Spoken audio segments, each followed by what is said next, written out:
Good morning. This is the Board of County Commissioners 2024 through 2025 biennium budget deliberations. It is Monday, October 24th, or Tuesday, October 24th, 2023. It is 9:18 a.m. This session is set to go until 4 p.m. This is a hybrid meeting. We're at 3000 Pacific Avenue, room 110. For public virtual attendance, you may follow along on the Thurston County YouTube channel. We are starting this meeting today with the Public Sales Tax Justice Fund, going through the Public Sales Tax Law Fund, Diversity and Equity Council, review of Office Department budget requests. I'll go ahead and do introductions. I'm Carolina Mejia. I'm the chair of the board. Vice Chair Ty Menser in the boardroom, as well as Commissioner Gary Edwards. We have interim county manager Robin Campbell, as well as assistant county manager Rob Gelder. And we have the budget team present. And I'll pass it on to our county manager and to make an announcement. Go ahead, Robin. Thank you, Commissioner. So good morning, and this is just an announcement regarding the live stream of our meetings. For the near future, we have technical difficulties with live streaming. Basically, our equipment is mismatched, and what the result is that the live stream is choppy when it works. So we will be recording every meeting, and the recordings are good. And we will be posting each meeting by the next day. So if you're trying to follow along, we apologize for the quality of the live stream, but you can go and watch the entire meeting, the recording, if you'd like to see what you miss. So that is from now until we're able to obtain new equipment. So probably for the next couple of weeks. And with that, then I'm going to turn it over to Nicole to open our budget business for today. Yes, thank you, Robin. We are here today to talk about the 2024-2025 biennium. 2 weeks prior, we were going through presentations from our offices and departments, and this week we're going through deliberations. Today we'll be speaking with the sheriff to talk about the public safety sales tax and what he may have to present for that revenue source. So I'll pass it right over. Thank you. Good morning to everyone, and thanks for having us back again today. You should have each received the public safety sales tax phase-in of positions document that we sent out. So I'll just kind of go through some of the beginning portions of that. Obviously, you can each kind of read it. It's laid out so simply that even someone of my math skills can understand. So it does contain a number of assumptions. It assumes that proposition number 1 passes by a vote of the people in November. It assumes the county will start receiving revenue from the public safety sales tax in June of 2024. The revenue receipts are projected to total $10.4 million for the 2024-2025 biennium. The revenue estimates were basically reported by the budget office staff. And expenditures for the phase-in of the 34 FTEs are estimated to total $9.5 million for the biennium budget. One-time startup costs for commissioned staff for a vehicle, body and in-car cameras, radios, mobile computers, outfitting of equipment, and basic law enforcement training total $143,000 per position. That does not include salary and benefits. Ongoing equipment replacement contributions of approximately $22,000 per commission position for future replacement are also included in fiscal year 2025 for the positions established in 2024, if that makes sense. So you have a startup cost for the purchase of the new vehicles and all the new equipment, and then the ongoing cost, which is basically our ER and our replacement fund. The one-time startup costs for civilian staff include the chair, printer, computer, scanner, which total approximately $5,500 per position, and then the ongoing equipment replacement contributions of $500 per civilian position for the future replacements. And same thing, that starts in 2025 for the positions created in 2024. So as you can see, based on the revenue projections, the phased-in approach, it really just kind of, it slowly kind of ties into the revenue projections. So in the second quarter of 2024, there would only be 1 deputy position added at that point in time. And then in the third quarter of 2024, when that next payment comes in, would see the 11 additional FTEs, which includes 8 deputies, a sergeant, a detective, and a legal assistant. And so one of the goals that we have for the phased-in approach, is to not just add all the deputies at one time, because we need the legal assistant support, and we also need the supervision to come with that. So we can't add a bunch of deputies without also adding in that extra support staff and supervision. So fourth quarter 2024 shows 7 additional deputies and a sergeant. First quarter 2025 shows 2 deputies and 1 detective. And then second quarter 2025 shows 1 deputy, 1 sergeant, 1 detective, and 1 financial operations assistant. And we added that in for 2025 because at that point in time, we'll have approximately 23 new positions there, which is going to create additional payroll and financial needs for our financial services bureau. And then in third quarter 2025, we see the 4 additional deputies, and then to finish it out, in fourth quarter 2025, we see the additional 2 deputies and 1 detective, which totals out 34 FTEs. Like we've talked about before, that's 25 deputies and 3 sergeants, 4 detectives, 1 legal assistant, and 1 financial operations assistant. One of the big pieces for this is that as we are continuing to ramp up our backgrounds and things like that we've had conversations, we've actually seen pretty good improvement in the last month. We have 6 conditional offers out, which is more than any prior month, so we're starting to see the return of investment on the background services. But there is a good chance that even in third quarter 2024, this will mostly remain as vacancy savings, most likely, as we continue to try and ramp up the background. One of the things the public safety sales tax will do is we'll be going back to HR to look for more background investigators. I mean, to hire 34 FTEs over the next 2 years, we're gonna have to continue to ramp up that ability, but we're looking good so far. The last part, I can let Heidi, because these numbers start to get too big for me. If you have any questions about the fund balance, essentially what Heidi's done here is she's estimated the ending fund balance for each quarter, to make sure that obviously sales tax is not as consistent of a stream of revenue, so we wanted to make sure that we had a buffer in place so that we never had to come back and cut any positions or anything like that. So part of the phased-in approach was Heidi calculating out each of the different in-fund balances so that we always have a healthy in-fund. Yeah, so this fund assumes a 3-month minimum, and that's how we've designed the phase-in, is making sure that at the end of that biennium, we're close to, I think we're $600 below the minimum fund balance, which is a 3-month operating. And then as well as out into 2025, I think we're about $2,200 right under the minimum fund balance. And like the sheriff said, we will have vacancy savings, so I'm not too concerned about not being right at or over that minimum fund balance. So again, the projections are the phase-in of positions are done with looking at what the anticipated revenue is going to be, what the expenditures would be if we followed that phase-in of positions, and making sure that we're maintaining a ending fund balance that can cover any dips in revenue.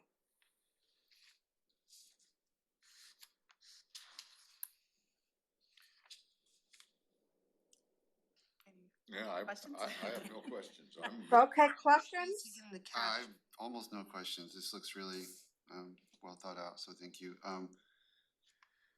The question is, shoot, I lost my question. I think it was about you've got these 2 things, law and justice. So the 75% piece, I'm assuming that's being considered law. And, We were really creative. yeah. And is that gonna be, are they gonna be in separate funds, Yes. so to speak, so they're managed? Okay, so that way nobody's worried about, Right. Okay, I just wanna make sure that seemed like the right thing to do, but just wanna make sure that that's how we're doing it. It is the cleanest Yeah. way we can manage this. Okay, well, that's all I got. Sounds good. The last piece Thank that's in here is the mental health co-responder stuff that we talked about, but those aren't FTEs, that's a contract. So the plan for that, there's obviously, not only are there gonna be vacancy savings, but we've created quite a bit of a buffer and the revenue. So that'll be a future conversation with the board in the event that that Proposition 1 passes, that we would come back, and all we're doing with that one is we're trying to extend our contract out with Olympic Health and Recovery. Right now, I think we pay them approximately $200,000 a year, I wanna say, for the scout team. And we would probably be looking to basically double that to get 24/7 coverage so just so there's no confusion about why the mental health portion isn't in here, it doesn't fall within the FTE stuff. And is it I'm assuming based on that comment that it's your belief that the scout team is a good investment, is, sort of paying off? 100%. Okay. Yeah, I would argue that the scout team is probably the best thing the sheriff's office has done in the last decade. And just for clarification, that scout team is funded out of the public health budget, it's not the sheriff's office budget. I believe it's treatment sales tax, if I remember correctly. That funds Yeah, that. I know at least some of it is, yeah. Okay. Yeah. Thank you.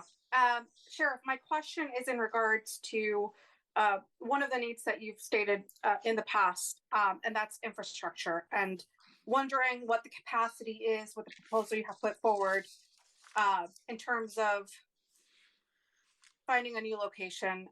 You've stated in the past that you want somewhere where, both your deputies and your detectives are in the same location, and being that we're in a leased space right now, it's really hard. So just kind of wanted you to hopefully touch on that.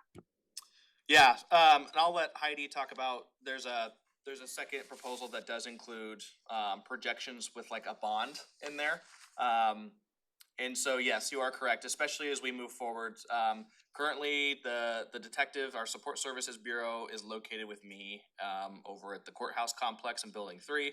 Then we have the field operations bureau, which is located in Patrol. We've been in front of the board a number of times with our issues at that building. It's now leaking on our detectives, or our sergeants and their offices. So we've got just a number of issues going on at the building. It still does not have internet, or high-speed internet, I should say. And so the issue that we're gonna have is that if Proposition 1 passes and we add 34 additional positions, at that point in time, we are not going to have any space. We are already maxed out capacity, and like we've had conversations about the atrium and the county's need for more space. We will not have any space for the new sergeants. All of our sergeants already share an office, so we couldn't split that up any further and make them go 3 to an office. It's already pretty tight for them. So we have been on the lookout for a new building.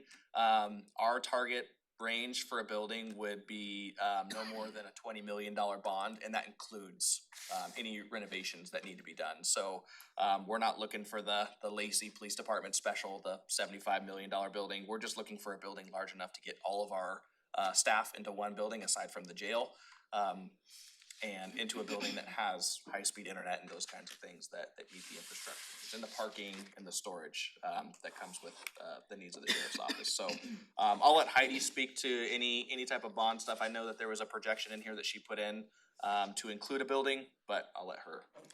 So the information that was sent out, the one pager, if you will, that is just for the phase-in. That does not include the bond. We have a separate one pager for including the bond. The bond assumptions would have been, or are, I should say, a 20-year bond, and I believe it's $20 million. Bond payments occur in 2 months of the year. So in June, you pay the interest, which is $600,000 for that length of bond and amount of bond, and then also in December, you pay the principal and the interest, which is $1.15 million. So it's a total $1.75 million bond payment per year. So taking that assumption into account, that's going to mean that we cannot afford as many positions. What the sheriff talked about was a phase-in of 34 positions. Including a bond, we can only phase in 31 positions over the course of the biennium, the 2024-2025 biennium, and still within, still maintain a close nexus to the minimum ending fund balance. So that 31 positions ends up being 22 deputies, 3 sergeants, 4 detectives, one legal assistant, and one financial operations assistant. And also covering that 1.75 million bond payment per year.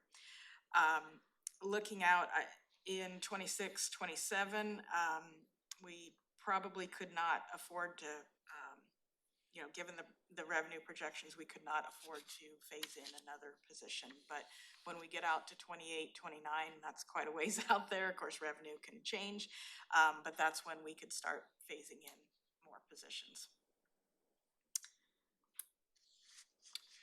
I would also note that for me, the bond payment stuff is not something that I've just kind of stopped at. The other thing that we're looking at is there's a lot of push in the area for a regional academy run by the state. And so there are going to be a number of different funding options out there for us to seek out as far as assistance. And so I've been engaging with all of our legislators, including legislators who are part of the capital investment stuff up at the Hill, to basically talk about, hey, what would it look like if, for instance, we found a building that had enough capacity to run a small academy out of it? What kind of assistance from the state could we get and things like that? So I'm also engaging in conversations like that to keep all of our options open and see if we can't get state assistance, because what I found is that when you look across the state, a lot of police agencies particularly are getting help from the state to pay for things like this, like training facilities and whatnot. By basically sharing the use out of it. And so the state is winning and the counties are winning at the local level. So I've been looking at that, as well as direct appropriation assistance from our state representatives who have been interested in helping us. So this was basically just our, if we did it all ourselves, projection, but I'm hoping to also get some assistance at the state level. Thank you for that. I was gonna ask, in terms of balancing out that need for infrastructure, but then as well the need for staff, and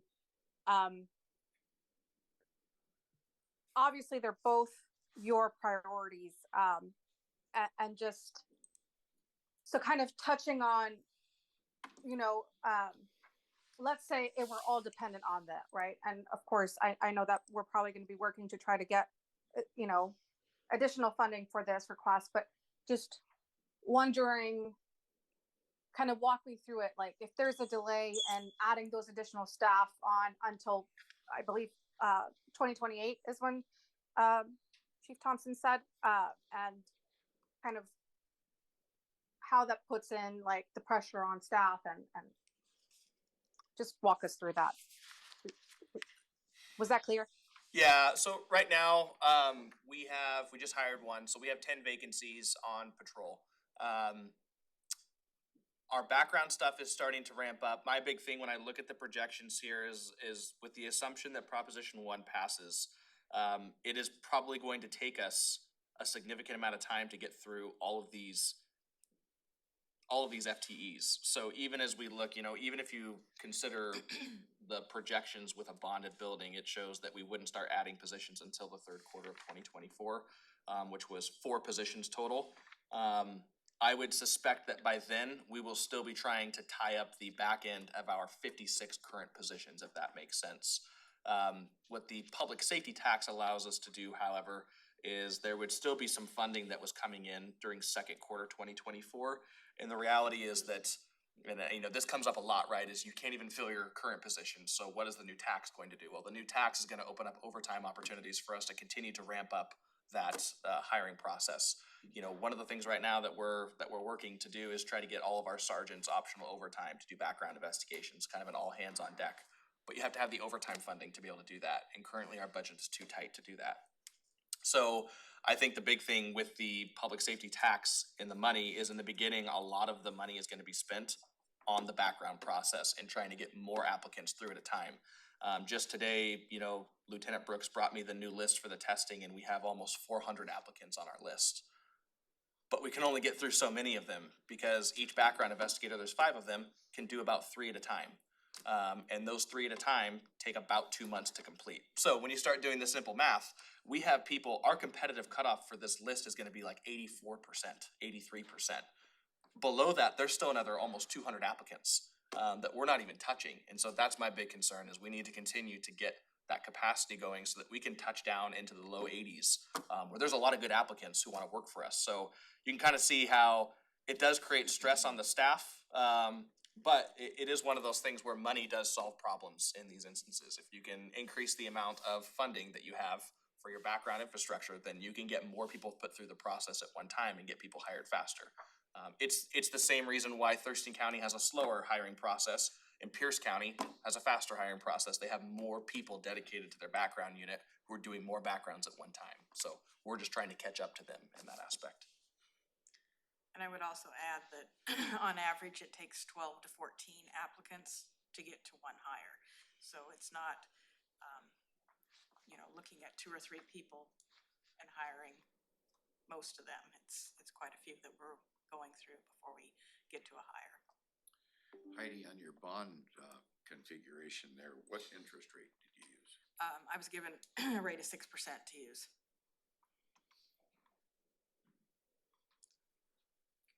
Thank you. And I believe Assistant County Manager Rob Gilder had a question.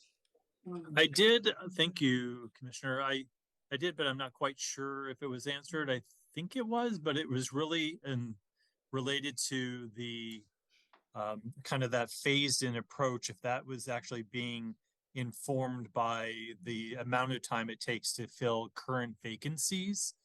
And then ultimately, how do you track the current vacancies apart from the new positions so that they aren't intermingled?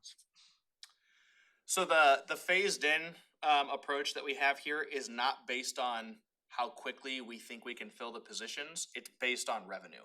So it is simply based on the amount of revenue that's projected that's coming in. That's how we've matched this up. Quite frankly, if it were based on how quickly we thought we could fill the positions, it would probably staggered further back, just as a precautionary, because again, we're still trying to fill those 56 currently funded positions. As far as, and what was your second question, Rob? It's just how do you keep track of the two cohorts of vacancies, the current ones versus the future ones? Yeah, and Heidi will talk to that. I believe those are tracked within our database as far as where the funding actually goes for each position. Correct. But I'll let her Yeah, confirm. we have general funded positions, and then in theory, excuse me, these would be funded out of a new fund. So, sorry, there's not a place to look at. So that's how we would be tracking those, as well as when they were established. Because each one of these will be in, if the commissioners were to approve this plan as proposed, we would be establishing essentially 34 new positions. They would be in the position control resolution with an effective date as to when we could start hiring them.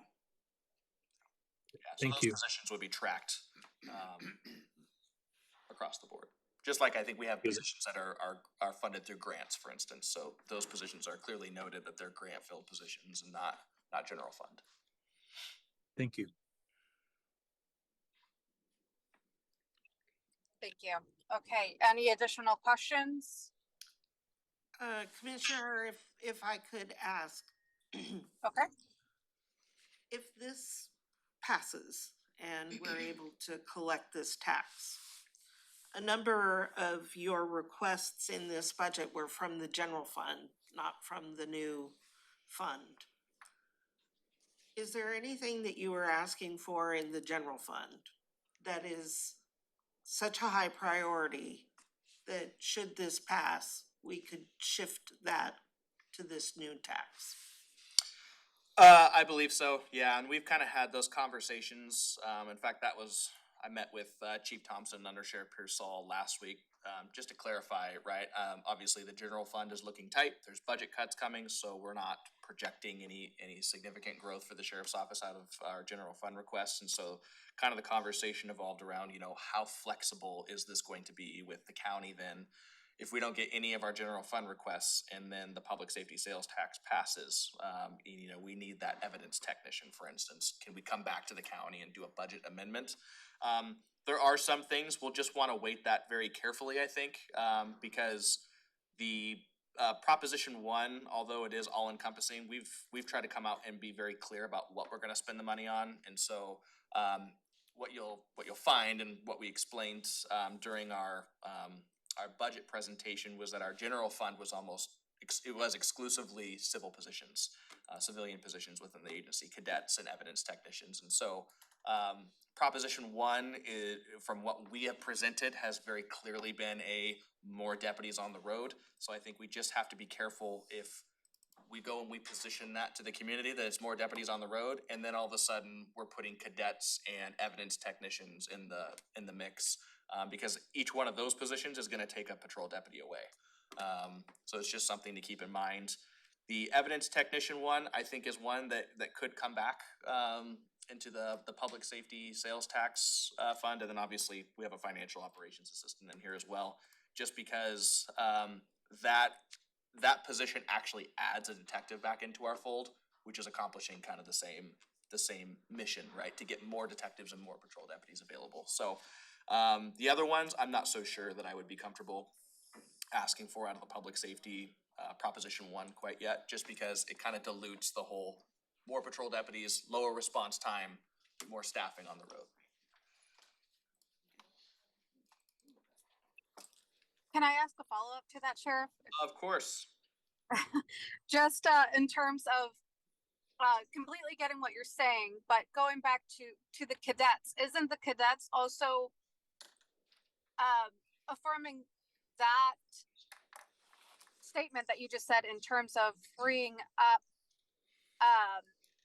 patrol deputies, right, to be able to go and take care of the big picture things, and while maybe the cadets are doing reports. So just wondering if that doesn't fit into that as well, and just based on the explanation that you gave during the budget presentation. It probably does. Yeah, now that I think about it. The big thing that I think that benefits the evidence technician and the cadets and things like that, and even the animal services stuff, was that those are positions that we don't have to send off to an academy. So once we get the background done and we get the person hired, they have a shortened training period, which means they would provide relief to the general patrol stuff sooner than this continued, it's a really long marathon to get patrol deputies hired, staffed, trained, and out on the streets. It's almost 18 months. Whereas the cadets, you're probably talking closer to 5-6 months from the time they apply to the time that we actually get them out assisting. So there is some point to that, and that's why those positions were kind of front loaded to the beginning, because we can get them hired faster and we can get them helping faster. The patrol deputies and sergeant and detective stuff, it's a long game. So you're probably right. Can I ask a follow-up question to that? I'm wondering, right, with the cadets positions and being that, your staff right now, especially patrol deputies, are facing a lot of overtime just because of the coverage that they're having to do. And so I'm wondering, maybe is a cadet like part of a phase 1 program where you can get them in that 5 to 6 month period, right, to kind of at least start offloading some of that immense workload that your staff is currently facing, right? And while it takes the time to bring in more patrol deputies to kind of ease that workload, is maybe a cadet not a phase 1 but a 0.5 plan, right? Like the plan before the plan kind of situation. Yes. Yeah. And I mean, we see the need for cadets everywhere we go. I mean, last night we had unfortunately a fatality collision where someone was admitted to the hospital, but our deputies, we don't have enough staffing to sit on suspects at hospitals, especially if they're going to be admitted. And the rate at which you're paying a deputy to sit at the hospital, you figure a cadet is going to be half that cost. And we're not taking away from that commission position. I mean, when you got 7 people working, you don't want to go down to 6. And so we see the need for the cadets pretty much everywhere we go. So yeah, I could see that being an early portion of something like this to immediately start offloading work. And the big thing too, right, is it allows us to recruit people at 18 years old. We don't currently offer a position at 18, which means that we're not able to really effectively recruit people out of law enforcement into high school. And that's how I got started in this job. I was a cadet for Lacey at 19 years old. So. Thank you. Okay, any more questions for the sheriff or for Chief Thompson? Not a question, just a comment, Commissioner. In your packet, there is a financial plan for the public safety sales tax. For the law portion, I would just let you know that the version that you have in front of you today reflects what's currently in the budget, not the new phase-in plan. Is that correct? No, this is the new phasing plan. This is with the new phase-in plan? Yes. Then what is the capital expense here? That is, the, purchase of vehicles, body cameras, radios, all the equipment. All the equipment, so that's, And then the interfund costs are the replacements costs. that, so this plan reflects this phase-in, What you don't have but in the front of you. dollars don't add up. Yeah, they do. Don't add it. This is by quarter. They do. I was So- looking at the same thing. They do. It's just, this is, yeah, by quarter and the Right. other one's by year. So if you look at fourth quarter on the Word 257. document, 281,392 is the ending fund balance, and if you look at the financial plan. Oh, the ending fund balance, thank you. Yep. No, I'm, Got it? look at bold as a total. Believe Got me, it, I thank have, you. I have Never double mind. and triple and quadruple checked this. Never mind. Cause you, All right, there's a massive spreadsheet behind Yes. that financial plan. Good work. These gals have seen it. The only So- thing I would, well done. I would only add, the only thing you don't have in front of you is the phase-in approach with the bond. in Correct. there. So The if that's bond. what you would like to see as well, we can I provide can that. send it, yeah, that, we just weren't going, we were gonna focus on the phase-in of FTEs. And only Right. have that as a Okay, discussion. And Cool. this phase-in approach is different than what you have in your packets. Yes. We did, the original request was three phases. Each phase was, about a third of the employees over 6 months of time. That was when we had no idea what was going on with anything, so that wouldn't be difficult to adjust that packet if it were approved to match this plan. Sorry, Heidi.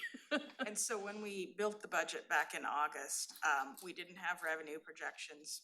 So, we had discussed with, Romero how to go about doing this, and he said, just chunk it out in 3 quarters, or thirds, sorry, not 3 quarters.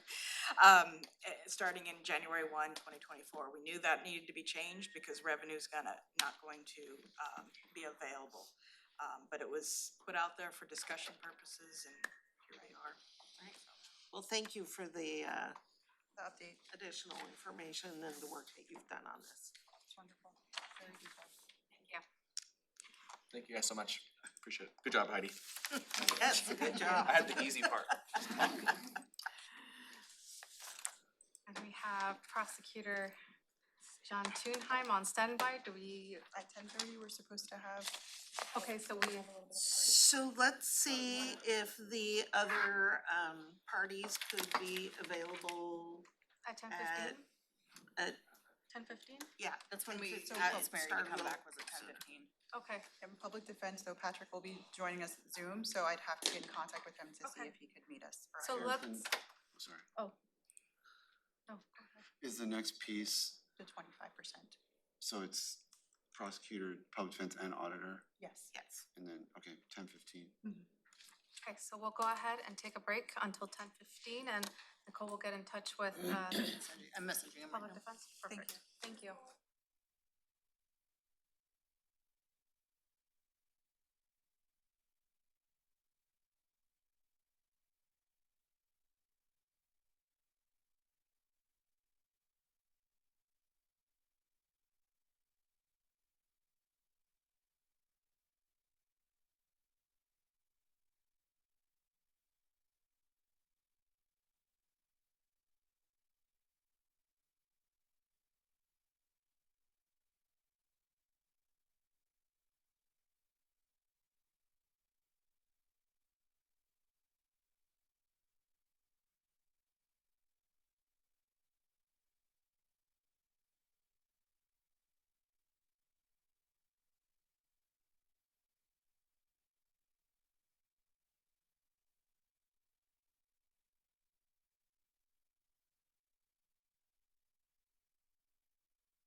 5% that can be spent on the prosecutor's office, public defense, and for a ballot processing center for elections infrastructure and all.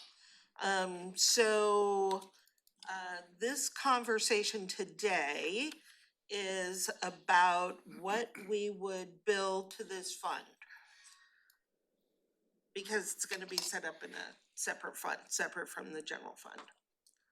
We've made already, you have a 10-year financial plan in front of you.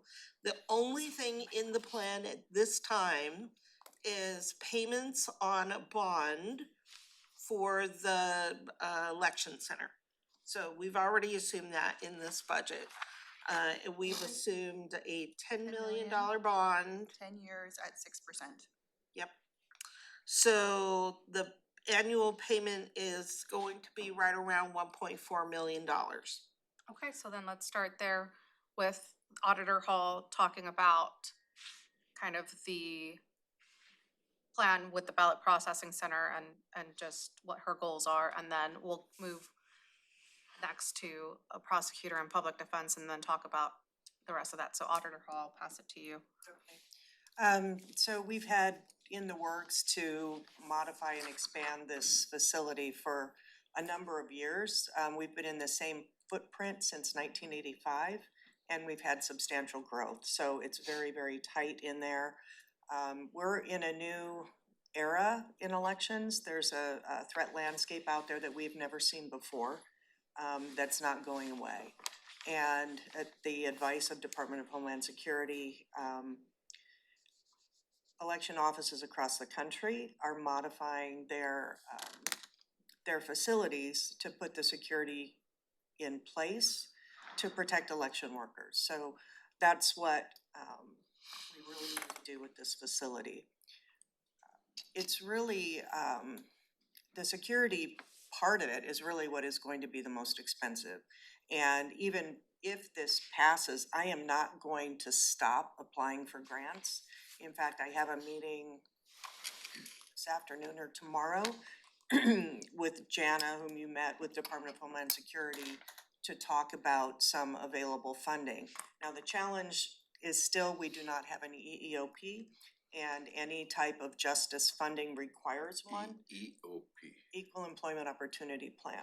However, I have been talking with Brandon Weber, our internal auditor, and he has put together a plan that he thinks we could pull one together within 4 months.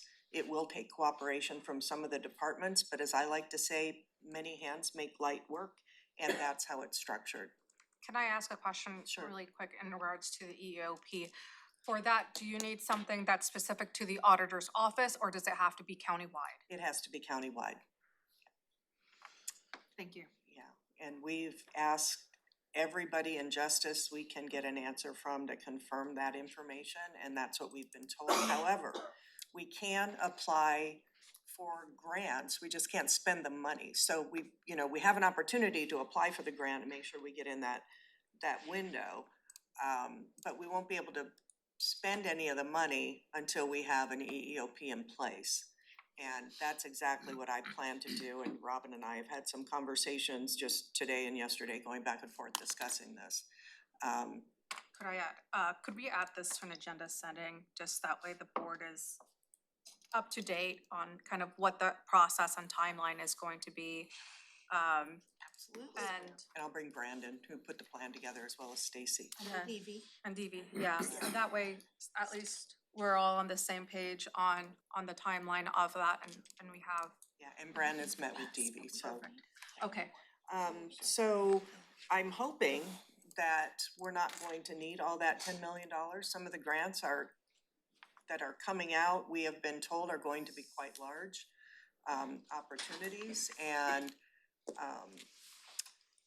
within the Justice Byrne Grant elections, security has become one of the priorities. So another good thing about this project is we've already had the architectural drawings are complete. Because if you remember, we were going to start with this project until we had such a shortfall and we didn't have the time to get it done. So we switched our focus to voter registration in the voting center, which is what's in the works right now. So a lot of the work, like architectural drawings, has already been done. We'll of course want to revisit them again, based on new recommendations. And, you know, the only thing as far as salaries, and I don't know if this would qualify or not, we will be putting in metal detectors and we will need people to man those. If that would fit into this, you know, that would be great and it would take some pressure off the general fund, and I think that would be de minimis compared to the overall costs. Not knowing if this fits or not, but I'm just wondering, for the metal detectors for that staffing, do you need that just during, when you're processing those ballots? Is it like a temporary position or is it a year round? It depends who you ask. We're still discussing that. Personally, I think we could limit it to certain times if we are allowed by law to set stricter entry requirements. So we're discussing that as an association and seeing what we might be able to do with legislation, because right now it says we're open to the public anytime they're there. And when we're not in an election, there's nothing to see, so we'll see. And sorry, I'm not more definitive on that, but that's still to be determined. Thank you. I apologize, I've been asking questions as you've gone along, but I'll pass it to my teammates. Any questions for Auditor Hall?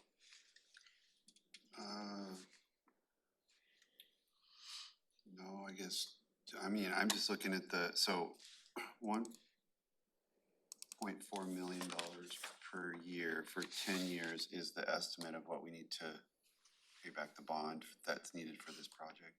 Yeah. Robin question. Is that also at 6%? Yes.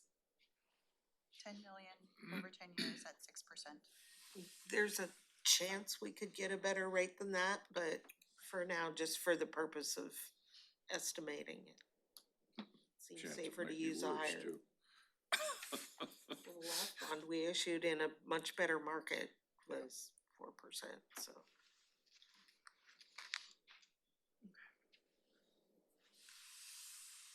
Any additional questions for Auditor Hall? Nope. Okay, so then, Robin, do you want to frame the conversation for the next step, which would be the prosecutor and public defense? Sure, so basically the question for both the prosecutor and for the public defender is, what items that you had requested in general fund, if any of those, would you propose be supported by the new tax? And if none of those, then what would you propose to have paid for from the new tax for your office? Okay. A couple of comments first before I dig into the specifics. One is I do want to support the idea of having election safety into the ballot measure to whatever degree that we can. The 1.4 million over 10 years, I think it took us a little bit off guard because I didn't realize it was going to be that big of a portion of the 25%. But that being said, I think the presidential election, this is me putting my public safety hat on and my looking into my crystal ball a little bit, which I'll be the first to admit is always shifting and changing. But, I think the next presidential election is going to create some potential public safety issues. And so I really do think that having good, secure, ballot processing is important, in part because, as we saw from the last presidential election, claims of an improper election or improper balloting escalate so quickly and then they become public safety threats. And I just think it's important for the community to understand why election safety might be in this kind of measure, right? Because well, we had January 6th, and look at the resources that went into that, trying to, do law enforcement around that. And we had our own issues at the state capitol, even not nearly to that extent, but being the capital county of the state, wouldn't surprise me if there was escalation, if there was, claims of voter misconduct or, improper balloting, whatever those might be. We know that they can escalate, and we know that groups tend to want to come to Thurston County to express their voice because we're the capital county. And I'm sure that, people already kind of making that connection, but I just felt like, let's just connect those dots very directly today while we're talking about this issue. So that's why initially I was in agreement with the balloting being part of this initiative, the ballot center. The next thing is, I just wanted to make a comment about the EEOP and how really critically important this is, and would wholeheartedly support and lend any resources or other effort that we could contribute to that. We have an EEOP in the prosecutor's office. It was one of the ways that allowed us to get the funding for our dashboard project that's going on, which was a very specific grant for a very specific project in our shop, so we could do an EEOP just for our shop. That being said, our Burn JAG grant funding is tied to this. There's lots of other funding that's tied to this, so to the extent that we can continue to impress how urgent this EEOP need is. And we've been through that process in our office, so that's why I offer assistance and, whatever we can contribute to helping that, because if the county has a countywide EEOP, that also helps us too. So just wanted to start off there. In regards to the tax overall, should it pass and how it gets spent, I'm going to kind of encourage the board to take a little bit of a viewpoint of progression as resources get allocated to the criminal justice system. So, obviously a big chunk of this is slated to go into the sheriff's law enforcement efforts. And I didn't get a chance to hear his entire presentation, so I'm not quite sure what the resource plan is there, but I think it's a very basic understanding that if you start adding resources into patrol detectives, you're gonna start seeing additional cases to move into the system. And then it hits our shop, right? And then we go through that sort of, is it chargeable, is it not chargeable? So roughly a third, give or take, of those referrals will get sorted out at our shop. And then the other, 2/3 or thereabouts, we're actually lower now. We're actually more around 55%, I think, at the last time we looked at it. Of the cases that go through actually get charged. And then you've got that chunk of work that moves to public defense, right? And so you got a progression of things that are happening in the system that I think requires some intentionality about how you add. So the first add obviously is to the sheriff, but understanding that will have those downstream consequences. So let me just get kind of to it. My strategy for this, if it were to pass, my request would be, and my strategy would be, to start taking project positions as the funding were to allow, that right now are funded through some of the state grant money coming for the Blake work, which is the, having to go back through all of the old possession cases and redo those. That work is going to wind down over time. It's already started to wind down, actually. And then we also have positions that are funded through the recovery money, the ARPA, so-called ARPA money, right? And that's all dedicated to backlog. And again, over time, my goal obviously would be that the backlog whittles down, but then the work on this, on our end, starts picking up because the sheriff now has additional resources and things are coming in. Plus, I'll just add that a portion of this tax, as I understand it, is also allocated to cities. And if the cities use any of it to start to enhance their law enforcement, that impacts us as well, because we do all the city felonies at the same time. Lacey passed a resolution that does that, Okay. limits So- it to law enforcement. Yeah, and that's what I capacity. anticipated, so it's really not just the sheriff here, it's all law enforcement, and so that all filters into our shop. Sure. Prosecutor, I was wondering if you could expand on that, right? You cover all of the felony cases per state. But district court also, right, you know, as we've seen the law change and I'm just wondering, can you also kind of describe those impact and kind of maybe not felonies, but those lower level offenses and Yeah. how, you know, has there been an increase in that? And do you anticipate also there being an increase in those misdemeanor offenses? Yeah, I would expect an increase in everything across the board, but it's a little bit more complex when we talk about misdemeanors. So with felonies, it's much simpler because all felonies that come from cities or the sheriff or any law enforcement agency in the county for that matter, come into our shop and go to public defense, right? Just the way that I described. It's a little bit more complex with misdemeanors. So Olympia misdemeanors, they go into Olympia Municipal Court, not part of our system at all, right? And they have their own prosecutor's office, they have their own court, their own public defense program, all of that. So that really is a separate and distinct body of work that's not part of our burden. The Lacey misdemeanors come into district court because they contract with our district court to be their municipal court. But they have their own prosecutors and they have their own public defense program. So again, that's not a burden on us, and any burden on the district court is offset because there's a contractual rate that goes with that, right?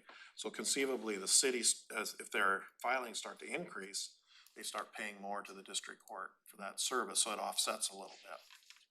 So I'm not sure that, you're talking about county public safety tax money that would need to be dedicated to that. I'm not trying to usurp anything that the district court might say. I just want to be clear that they know their court better than I do. Tumwater is similar because they contract with the district court for their municipal court. They contract with us to be their prosecutor, and I believe they still contract with public defense to be their public defender. But again, any increase in caseload that comes through this conceivably gets offset as we increase the contractual amounts. We base our rate to them on caseload, so we take a look at caseload and that we kind of try to do a prediction, and then we reach an agreement in terms of what their payment to us will be to do those cases. And I think public defense does the same thing, and I assume the court does the same thing.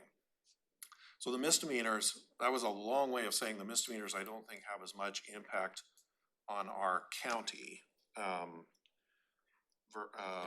allocation, except for county cases that come to us because we do the prosecution for the unincorporated areas, so it's a little more complex than the felonies.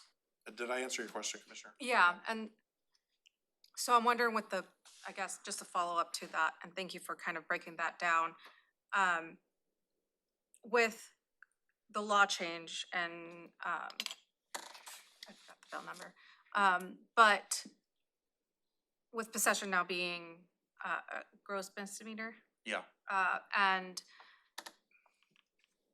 we've already kind of seen an after effect of that, and of course, I'm just wondering,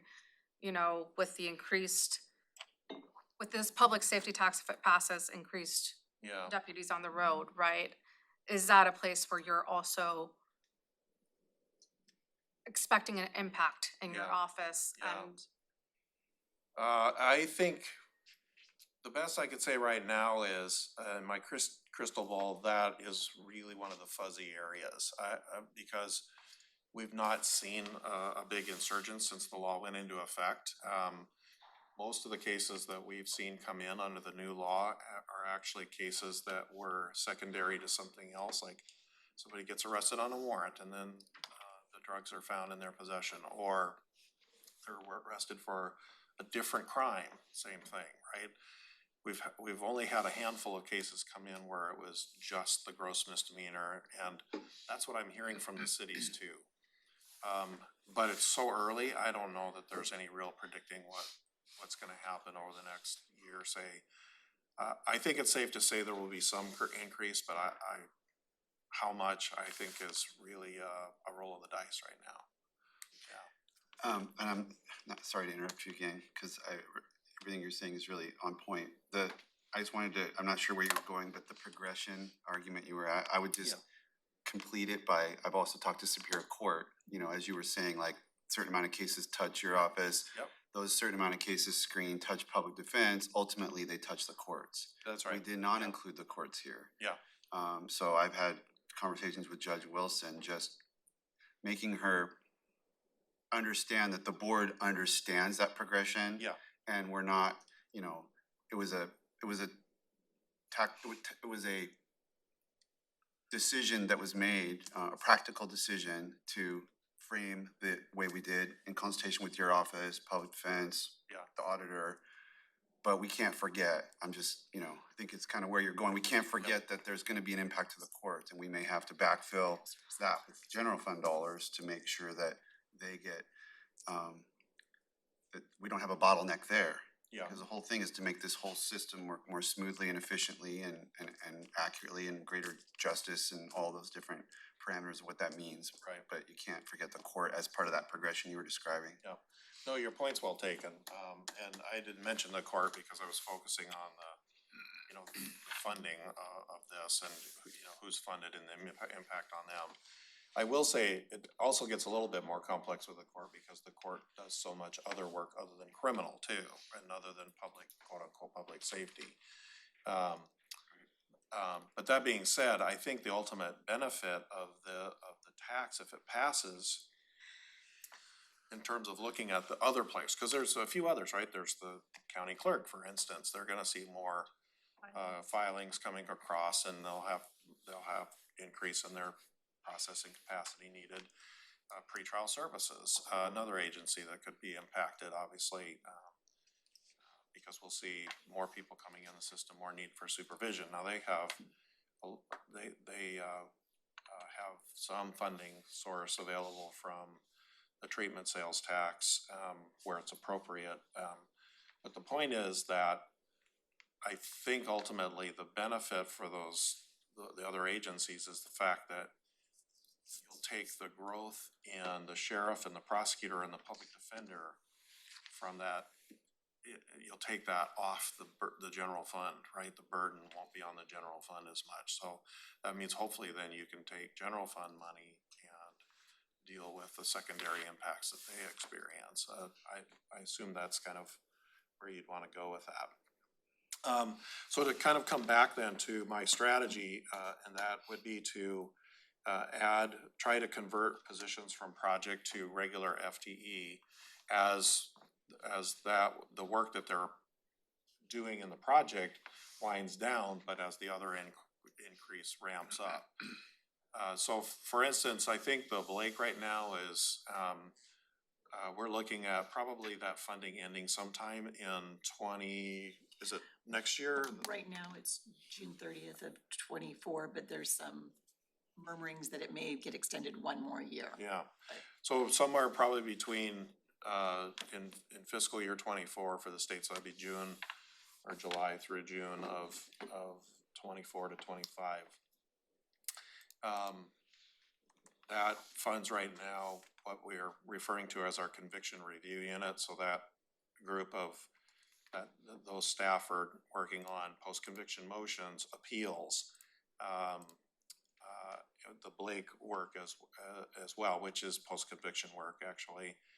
And then they're also doing things like prosecutor discretionary resentencing requests. So there's a bill that passed a couple years ago that allows prosecutors to take requests to look at old cases and do a prosecutor initiated resentencing if that's appropriate. If somebody was sentenced under an old law that wouldn't necessarily be true today or something like that. So that work would start to drift over into the public safety sales tax fund. The ARPA positions, I know there's a conversation going on about what the length is there. For purposes of my conversation, I'm kind of assuming that we can get to the point where we could fund those through 26, the end of 26. If they're, what is the word? Obligated. Obligated. They're obligated. Yep. I was getting there, obligated. Yes, thank you, Robin. So if, you know, and as far as I'm concerned, in terms of justifying the obligation, the work is there to justify getting that obligated, right? So, and I've offered previously to help however I can with that. So if that's the case, then as we start to move into 26, it would be the same strategy, would be to start to move those project positions over into the funding for the public safety tax. And those would be essentially line prosecutors, right? Probably a combination of misdemeanor and to less misdemeanor because of the reasons I talked about, but some additional felony line prosecutors. And then there's support staff that are associated with those projects as well. Same thing, they would come over because if I increase the number of deputy prosecutors, I got to proportionally increase support staff. And then there's a couple of advocates there, and then I still am working towards trying to get a resolution with HR and get a job description for investigator, because as law enforcement, I've said this before, I think that law enforcement, their capacity to do follow-up stuff for us or to do trial support stuff for us is limited. And we're seeing an increased need in that, particularly when body camera thing has added another dimension to this. And then we're getting more and more like witness interviews and things like that need to be done as you prepare for trial. So, or even just finding witnesses. In fact, I just did a murder trial where I had a critical witness that we actually couldn't find. And it had a major impact on the trial as far as I'm concerned. So that would be our plan. And then my request would be, in terms of defense, and Patrick can obviously speak to that, then he's got, you know, he'll start to see impacts of that, I would think, as we ramp up. He's got, you know, formulas that drive a lot of what he needs in terms of resources. And so that's my thought, is that this can be kind of phased in or ramped up over time. It doesn't have to be, you know, all the money all at one time, if that makes sense. Thank you. Questions? No, I got it down pat, thanks. Thank you, Prosecutor Thunheim. I do have a question in regards to kind of thank you for laying it out. I'm wondering if you could kind of go like a level deeper into like how many FTEs we're talking about, right? Those project positions that you're planning to phase into this, the support staff, how many of those? And then victim advocates, how many investigators? Just so we have kind of that breakdown of FTEs that.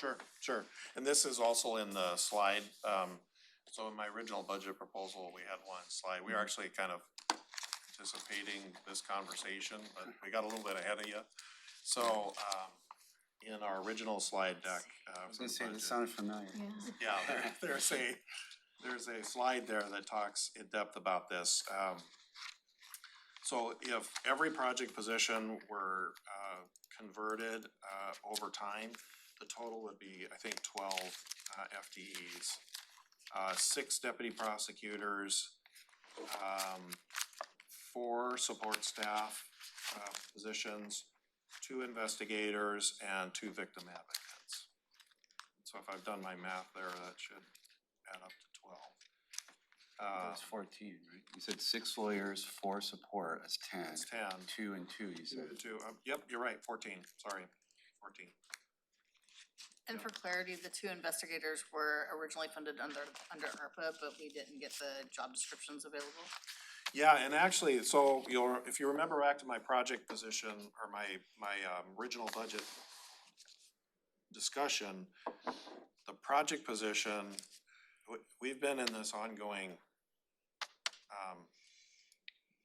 back and forth with human resources.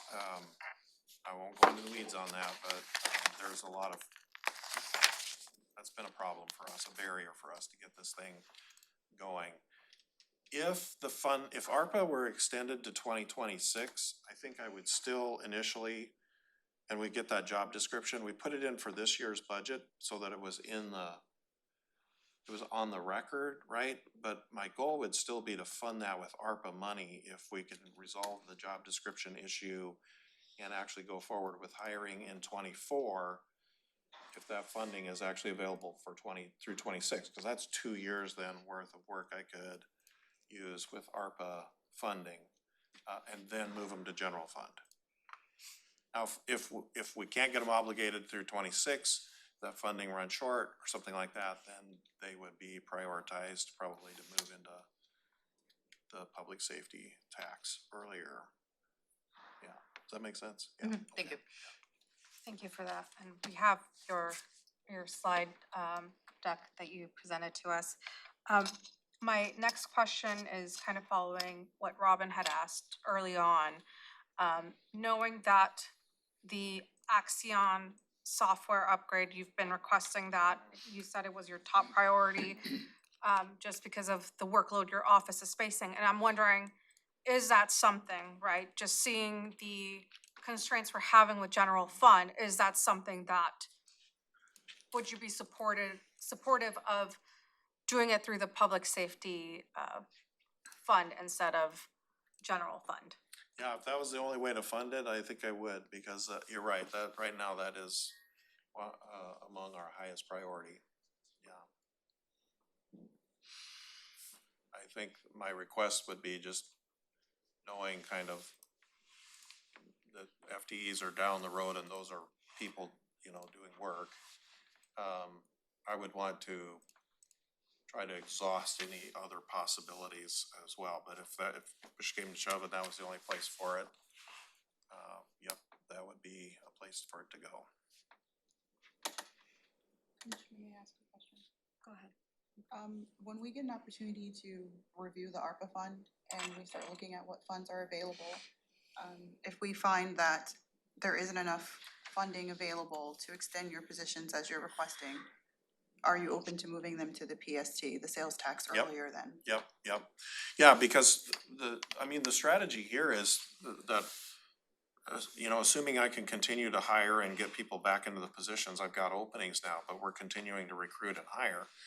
The strategy is that nobody walks out the door once I hire them, right? Their position moves to a different funding source and that ongoing funding source, and then, the people that I've invested to train and so forth stay, and we just move them on, right? So if that had to happen earlier, absolutely. But ultimately the goal is to not have to, if I don't have to lose people when projects end, to not have that happen.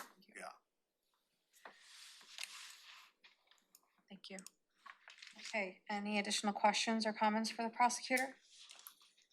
Thank you, prosecutor. Okay, moving to public defense. Director O'Connor, go ahead. Good morning, commissioners. I hope you can hear me. I apologize, I'm not there in person. I'm up at the University of Washington doing some recruiting at their law school. So I apologize for not being there. Well, I'll just sort of highlight, at least for me, it really didn't take into consideration into our policy level request for this upcoming biennium a consideration of if this passes, then what would we fund? So I've really sort of distinguished those two, and so you won't see any policy level requests from me that I presented on that contemplate the passage of the new tax. So I mean, my understanding of today's exercise was to take a look at what we did propose and prioritize those, but before I touch on those, and I don't need to get into the weeds on those, we've reprioritized them, and we can get that information over to Nicole and Jennifer. But sort of the conversation that John just touched upon, which I'm very supportive of. We have 4 ARPA funded positions in our office that all have end dates in 2024, and if there's a possibility that those positions, like any other positions that are Law and Justice ARPA funded through those exercises. We went together through as a Law and Justice team. And I know I've talked independently with Robin and Nicole about exploring that. Obviously, time is of the essence, but certainly if the criteria changes where we believe that those ARPA-funded FTEs that were funded to Law and Justice Partners, ourselves, the prosecutors, the court, if we can extend those positions through 2026, and I 100% agree with John, the work is there. The work has been there, but for these positions, I'll just speak for myself, and I'm sure others would agree that we could not have gotten the work done that we've been able to get done without those positions. So any opportunity to extend those 4 positions, for me, that's 3 defense attorneys and 1 legal assistant that I lose at the end of next year, unless we can find a way to either cover those as project positions through 2026 with existing ARPing funds. Obviously, if that's an opportunity that preserves some of the revenues, if this tax passes, to start to build up. I think part of this is building up funds for a response to how the sheriff's office is going to be funded and what those impacts are going to be on the system, right? We're being prospective about if it passes, how many new deputies would come onto the road, how many more arrests, and what composition, the municipality impacts that you heard about. So it's hard to project what those immediate needs would be in 2024. Obviously, if they're new officers, they have to go to the academy and training. So we could see some impacts maybe in 2024, but we might see greater impacts in 2025 in terms of new criminal cases coming into the system as a result of those types of investments. So in terms of our Blake positions, I'll just sort of touch upon that a little bit too, is that our Blake positions are funded by the Office of Public Defense. So I really would rather have a conversation about extending the ARPA positions for our office. I don't know if there's time this week to have that conversation, so we're all on the same page on whether or not they're eligible. All positions that are ARPA funded for Law and Justice Partners are eligible. I certainly hope so. It's something that I know I've brought up in the past in those team meetings about, can we look at that and explore that? And I know Robin and Nicole and I have talked about it, and love to have another conversation about that, because that would be tremendous. I know that's aside a little bit from the conversation, but we have gone back and reviewed our policy level requests, and we can submit that priority. Those priorities, we reprioritize them a little bit, but also in our budget reduction action plan to meet the goal set by the board to reduce our budget, it eliminates a position. And so in reprioritizing this, if this tax passes, obviously we would prefer not to eliminate a position.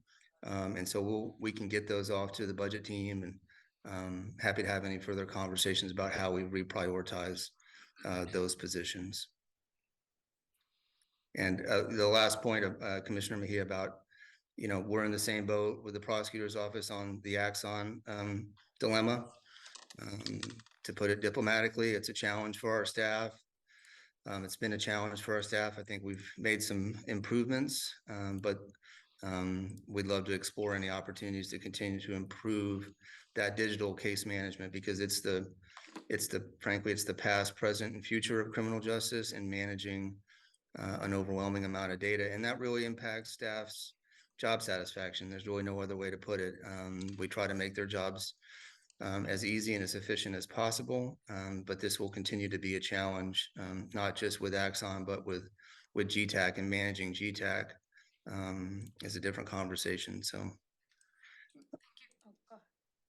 Can I ask on that question, since I got both you guys here, on the GTAC Axon thing? I mean, can you characterize for me at a high level what the difference is in terms of, by having GTAC, Axon's better?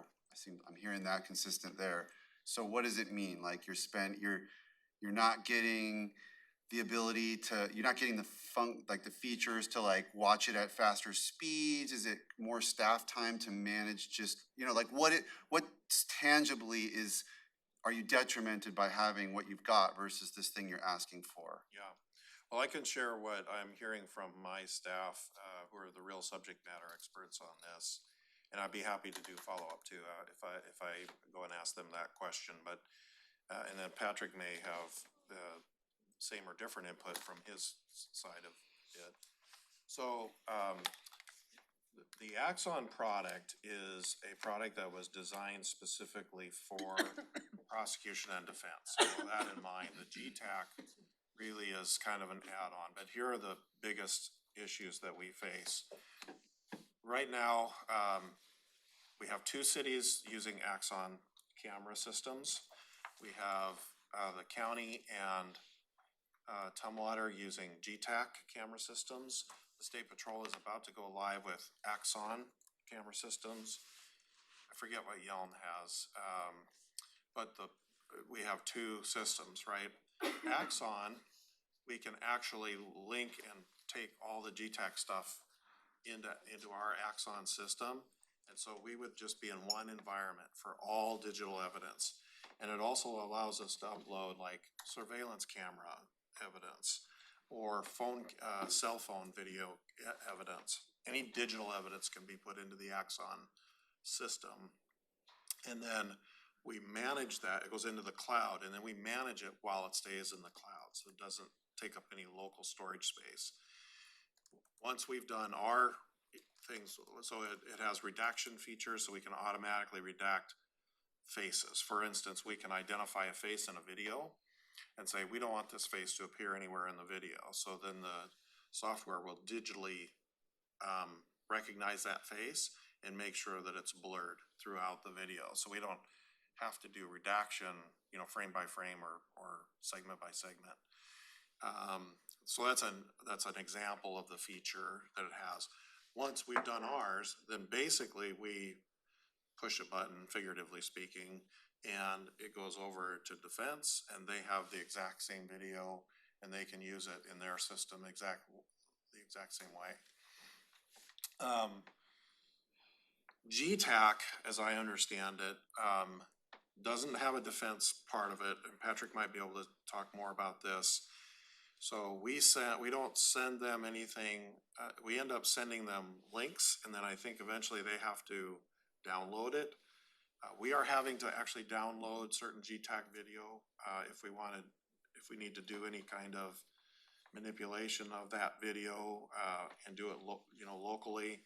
So all of that is extra time and resources that goes into manipulating that video. And then the other issue I'm told with the GTAC is it's still technically in the sheriff's program. I don't know what else to call it. So there's a retention that's set by the sheriff. And then if we thought, well, okay, we'll just set our retention on it. If it's our video, we just reset the retention. But there's a problem with that. Wendy, help me out. It sets it in the sheriff's system. I'm sorry, just for the microphones, do you mind coming up here? This is Wendy Ireland, our support staff coordinator, she's one of the subject matter experts that I was referring to. So we would have to set it in the sheriff's system. There's just one copy there. So the sheriff then has to keep it based upon our retention, which is much longer than theirs. And so then they have it. If they get a public records request, they have it. And body cam and dash cam is very time intensive to redact for public records. For public records. So the Axon is the other part of it in terms of it making it much easier for us to be able to do video redactions and things for public records, which is actually different than what we might do in the discovery process. Patrick, do you want to add anything to that? What I'm being told by my staff, I just will say is that, I really pushed back hard on that 95% thing that came out during the IT. My staff would say it's never going to get to where we really want it to. GTAC will never be where we need it to really be to be as effective as the Axon system. And so we're kind of asking people to dig a hole without a shovel, right? Or with the wrong it's the wrong tool for us. And I'm just, and again, all that stuff about functionality is relevant but I'm thinking dollars and cents, like if you're gonna need 2 more employees to manage because of the clunkiness of the software, it's not saving us any money to say no. Yep. Like, oh, we're tightening the budget. Well, we're not, if you're gonna have to come back and say, well, we need these 2 new FTEs to do, kind of like with public records and stuff like that, we've needed to just, and add staff. So I'm just trying to figure out, like, I don't like to make decisions that, based on money that don't save any money, so. And if you'll recall, the top request in our general fund package was 2 FTEs, but that was alternative with Axon, right? So it's either Axon or 2 FTEs, because we figure we'll need at least 2 to make do, if you will, with the GTAC Axon difference. Yeah. The other thing to think about as we move forward into this is my understanding is that there's a possibility that the other agencies that are now on GTAC might move to Axon in the future at some point. Obviously, that is unknown. But if that happens, we're already there, right? Because we'd already be using the Axon environment for everything. That was going to be, thank you for bringing that up, because I know I've heard from the sheriff's office perspective, right, that GTAC is also causing some issues for them, and they're having some struggles and wanting, in the future to kind of move towards a system that, well, yeah, and so they kind of were wanting to be on the same system that all the jurisdictions were. That way there is also some continuity and in the system that everyone's using, was also one of the, some of the feedback that I heard. And so wondering, right, just throwing this out, and I'm not sure if this might be a Sherry question, and I know we're going to have a presentation with her, so just throwing that out there. If we're to do this investment now, right, just thinking, is there a possibility, I don't know, to start those conversations with Axion and see if there's maybe a discount we can get, right? If we shift this part of it first with the sheriff coming after. With the sheriff coming after at a later date, that way there's at least some sort of continuity in it, and then we're not, completely doing just one thing, and then after that having to do another contract. And We're again, already aware that the sheriff wants to shift as well, so I do believe that Sherry's done a little bit of work on that, and we'll make sure she's ready to address that when she comes. thank you. I'd like to hear Patrick's point on this. Yeah, I'll just give you, and I didn't get a chance to chat with John before this, but we obviously, we both presented on this issue and asked the board to fund, an Axon Justice Premier Suite. We certainly would support that for our office as well. But to your question, Commissioner Menser, just pragmatically speaking, this digital evidence, John sort of touched upon, and I think you've heard in our presentation, the administrative burden it creates on staff, right? Legal assistants, paralegals for just managing the data. And then the cost and expense to the county to try to have to store, at least for us in GTAC, to have to store that data either in our case management system at expense or on the county network. But for the lawyers, the pragmatic impact, at least from my staff, and the biggest frustration with my staff is time. Right, so each defense attorney has an ethical obligation to review every piece of evidence in every case. And so your garden variety arrest these days, say a felony offense, typically has anywhere from 15 to 20 hours worth of body cam footage.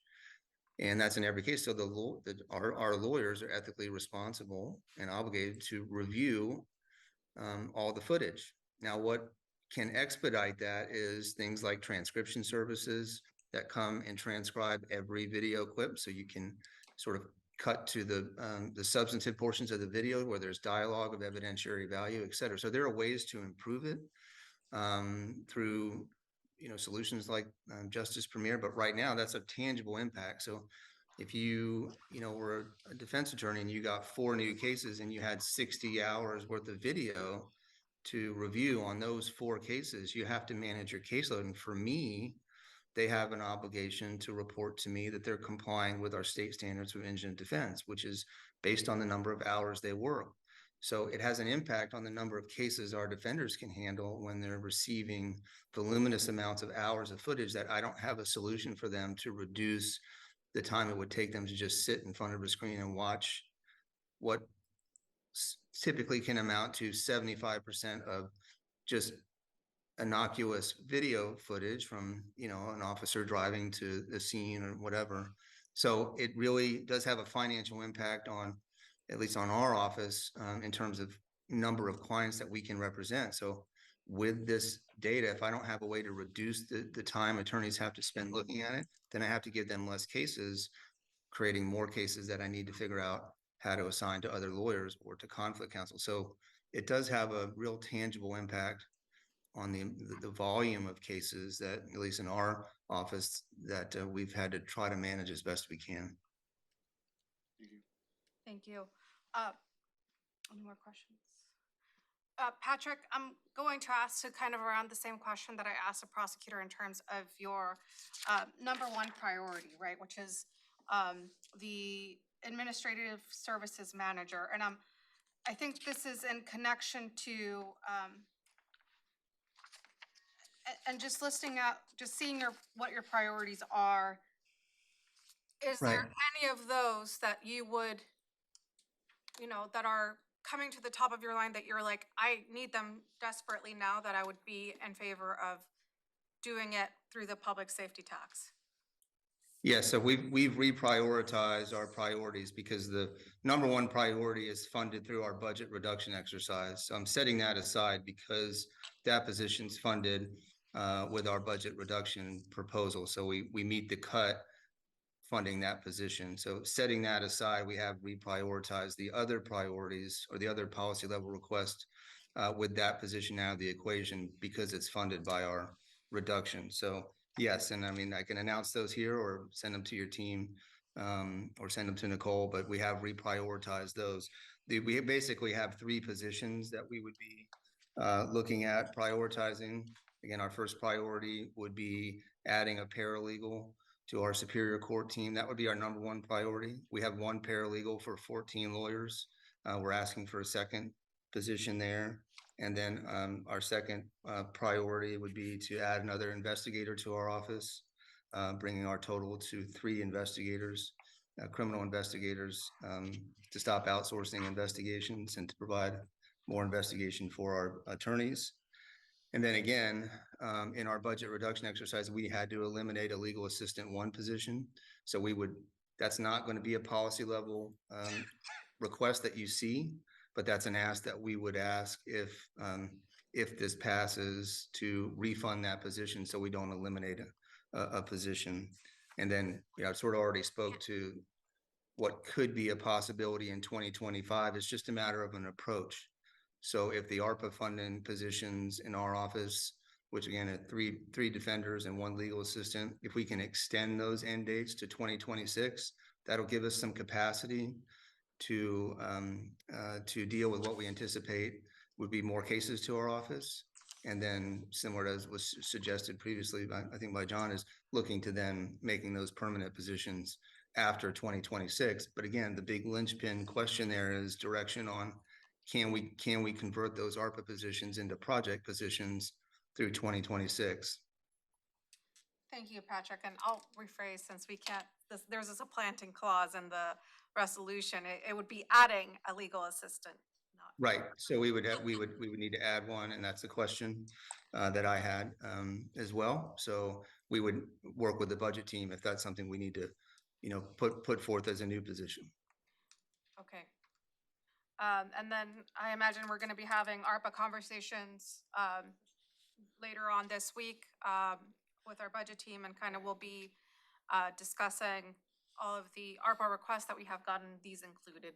Right, and we have, as Patrick said, both Nicole and I have talked to him regarding the potential of extending positions from 24 through 26. And it all comes down to whether or not any position is obligated. If we come up with, and as I've said before, I think we can easily build a case that our positions are positions with end dates that are directly tied to ARPA are obligated because of the way we do employment letters. That could essentially be seen as an obligation.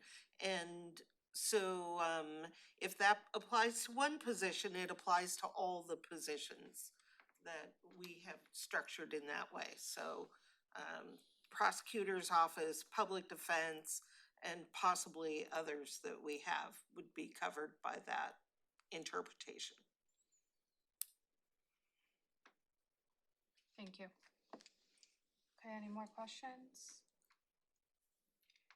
Anything anyone here would like to add? So the budget team will work with Heidi and we'll work with Jose to get the same type of proposal, if you will, as we got from the sheriff's office. So we can ensure that it would fit within the amount of money that we're anticipating from the new tax. And as the auditor says, I know that she's going to Absolutely. keep looking out for grants, and I know that she has requested from the Strategies 360 team a meeting with Senator Patty Murray, and Senator Sam Hunt has agreed to go with her, so that's something that we're gonna be working and making sure that we schedule and try to make sure that, you know, we're getting as many resources from other sites as well. We like to spend other people's money. Yes, we do. Yes, we do. Okay. Well, thank you all for coming and laying out your proposals. It's time for a break. 11:45. Okay, so we'll go ahead and 11:45. Okay, so we'll go ahead and take a break till 11:45. Yep, 30 minutes. 11:45. 11:45. We're gonna recess until 11:45.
Okay, we are back from break. It is 11:57 a.m. and we are picking up with the Diversity and Equity Council. And so we have some members joining us this morning, and I'll pass it to Devi and then we can do introductions and get to the conversation here. So thank you for having us. My name is Dee Ogden, the Thurston County Racial Equity Program Manager. With us virtually is Juliet Lawson-Hall, our current chair of the Racial Equity Council, and Evelyn Clark, who also serves on the Racial Equity Council. And they're both here to provide input and perspective on advocating for approval of the stipend budget request. So I'll dive right in and then I'll hand it over to my colleagues to discuss, and then at any point if you have questions, feel free to chime in. So in front of you is a budget request for about $114,000 to fund stipends for all of the county advisory boards and commissions. That estimate was I would say, conservative estimate because it assumes that every member of every existing council, and it takes into account positions that may not be filled, but up to the maximum amount of members on each council would be eligible to receive a stipend. And the way that the estimate was calculated is at a $25 per hour rate, assuming that the average amount of time per meeting across all of our advisory boards is 2 hours. And so the calculation took into account number of hours per meeting, number of meetings per month, number of meetings per year, and that's how we got to the $114,000 estimate. So I do want to just share why this request is important and kind of fits into the role that I've been hired to help the county fulfill, and why it would help us kind of increase participation on our council. So there, across society, there have been studies done that show that there are barriers to community participation on local government conversations and engagement on advisory boards and commissions, especially lately, given where society is. There's been a larger ask to have community members with lived experience across the various type of councils that we have. So, perhaps the Veterans Board wants veterans serving on the council, or our Board of Health wants people who receive services in the health field and also perhaps works in the health field. And obviously on the Racial Equity Council, we are hoping to attract folks who have lived experience with racism or any other type of oppression or marginalized group. And so asking community members to provide their expertise in conversation with the county and in decision-making processes with the county, it's providing a stipend to community members who have that experience that can benefit us as a county and the services we provide. Really providing a stipend helps to amplify their voices and their experience, and it pays for the service that they're providing to us. The benefits of providing a stipend include reducing barriers to participation. So perhaps we have community members that are single parents that work a 9-to-5 job, that are commuting a half hour to attend meetings at this location. So we have to factor in childcare, we have to factor in gas, and childcare is expensive. And so we want to provide a stipend to help reduce those kind of financial barriers that participants might be experiencing, as a way to say we value your input, we want your participation, we want to engage with you. The stipend can help ideally support that kind of barrier that's been identified. It also promotes inclusion of individuals, again, with personal or lived experience. I think that we've had great representation from community members that have the privilege in being able to serve on our advisory boards and councils. They have the time, they have the means, and they have the comfort in knowing that their voice will be heard. And we want to reach out to folks who don't feel that they have a space for them, either financially or because of, experiences in society or with local government. And so providing a stipend kind of promotes that inclusion in folks that we're hoping to attract across all of our boards and commissions. It also promotes dignity and equity. So again, right now we have community members that have the means to participate, and if we're hoping to attract community members that really are struggling and regularly experience oppression or racism, we want to show support in asking for their expertise and guidance in how we serve our community. And so those are just some of the benefits. I'll throw it over to my colleagues on the council, and then I'll come back to talk more about options for funding, so that you can consider other options, either fund all of it or part of it or whatever. So, Evelyn, do you want to get started? Yeah, I was gonna see if Juliet wanted to start since she is our chair. Evelyn, please go ahead. You have way more experience in this area than I do, so. Awesome, thank you. Hi, I'm Evelyn Clark, and as Dee said, that I have been appointed to the council as one of the original members. I live in unincorporated Thurston County, so the Steamboat Island area, as we know, is not very diverse. And so I have a BIPOC blended family. We live out there. My daughter goes to Griffin and are struggling with racism and discrimination. And we know the pushback from a lot of our members in our community don't believe racism exists and are not culturally sensitive when it comes to whether it's the school or even just how we live in our community. I have worked, I actually have lived experience with being incarcerated as a young person and have that experience of not having access to resources such as my white counterparts did. I also worked with young people in the community all over Washington State. I provided intensive behavioral health services, mostly incarcerated individuals. And then I also worked at the state government level and helped the team who oversees 0 to 25 behavioral health and substance use services with a focus on anti-racism. And now I am a national consultant and I work on anti-racism efforts. And a lot of the work that I do is provide support to different states. I work on federal government TA centers. And one of the things that we heavily promote is that people don't do the work for free. It's tokenization. There's been many studies, especially on Black, Indigenous, and people of color who do this work. There's a higher burnout as we are providing our expertise and lived experience and still facing discrimination. I know that I can be white facing, but I have individuals in my family who identify as Black, and the moment that they walk out the door, they are subject to police brutality, racism, etc.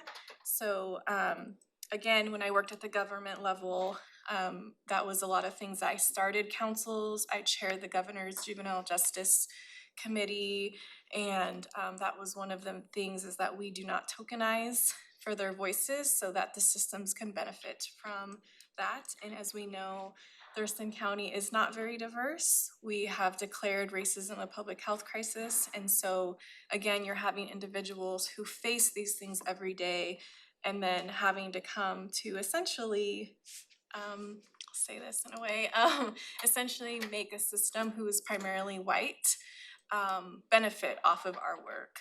I, again, am a national federal consultant. I also have my own consulting business. And so when we are even just being asked $25, I mean, I get it something, but it's still an equitable rate, as we know that the interim, we know from previously the county manager before is the highest paid county employee. And so again, if you think about power differentials, I mean, that's here right now, right? Like commissioners to me, I'm a community member, there's that power difference. And so when we talk about again, payments, whereas last time we had a county manager that was not truthful with us and wanted our work for free. And knowing that he was getting paid, I mean, almost triple than what, obviously we weren't getting paid nothing. It was very concerning to myself and some other members. And so, again, when you think about leveraging power, if we actually want to do racial equity work, we have to tap into anti-racism. And one of those things when you dismantle white supremacy within any system is that power sharing. So if a county manager is making this much and they're saying you need to do this, that is modern day slavery. And I have tons of resources that talk about the burnout, that talk about what modern day slavery is, as we know exists in the criminal justice system, but it also exists in settings as such. So I think that's all I got. Thank you. Yeah. Juliet, do you want to chime in or to For me, a stipend for committee members with lived experience is important. It is essentially putting our money where our mouth is, so to speak. If the county is saying that they are committed to promoting racial equity, then the members that are on the council with lived experience who would contribute to promoting racial equity should be compensated. It demonstrates a solid commitment from the county to its members. So from day one, this is something that the council members felt very strongly about. And I do believe that some sort of stipend will help to encourage members to join and to truly commit to the process of promoting racial equity. Thank you. Thank you.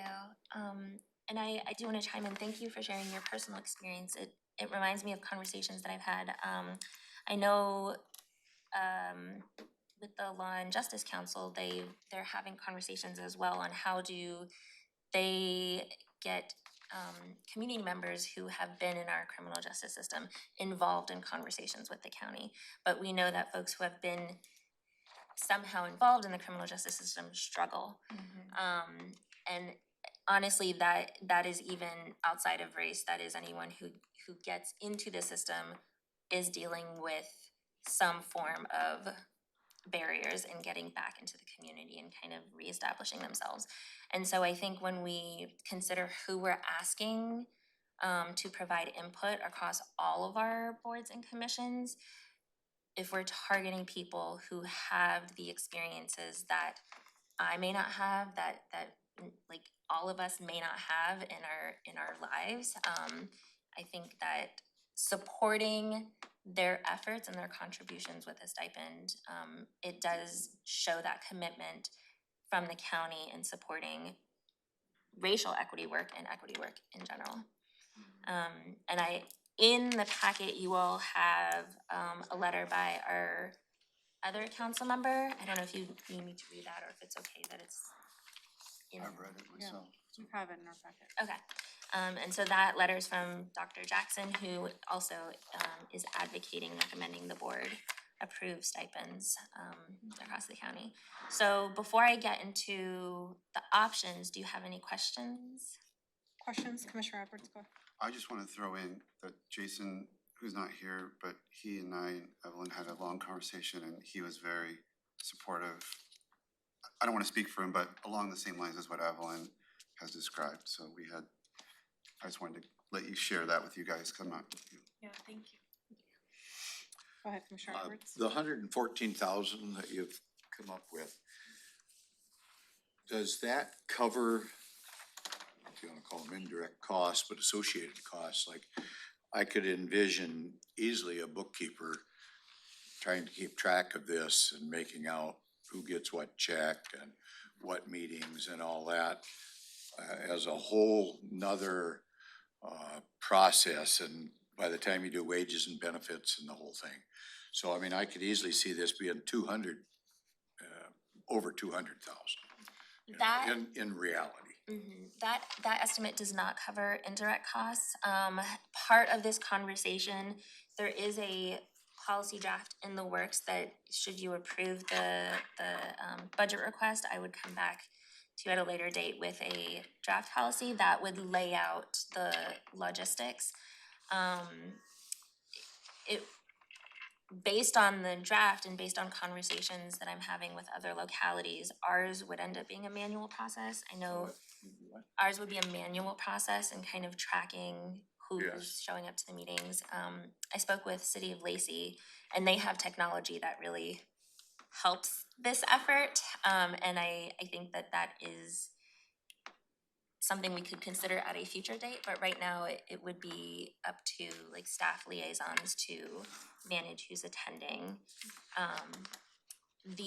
As far as like the overall analysis, I think that, I mean, I'm comfortable taking on that role, but as far as implementation of ensuring members get paid, that would be additional workload on our finance team, I think.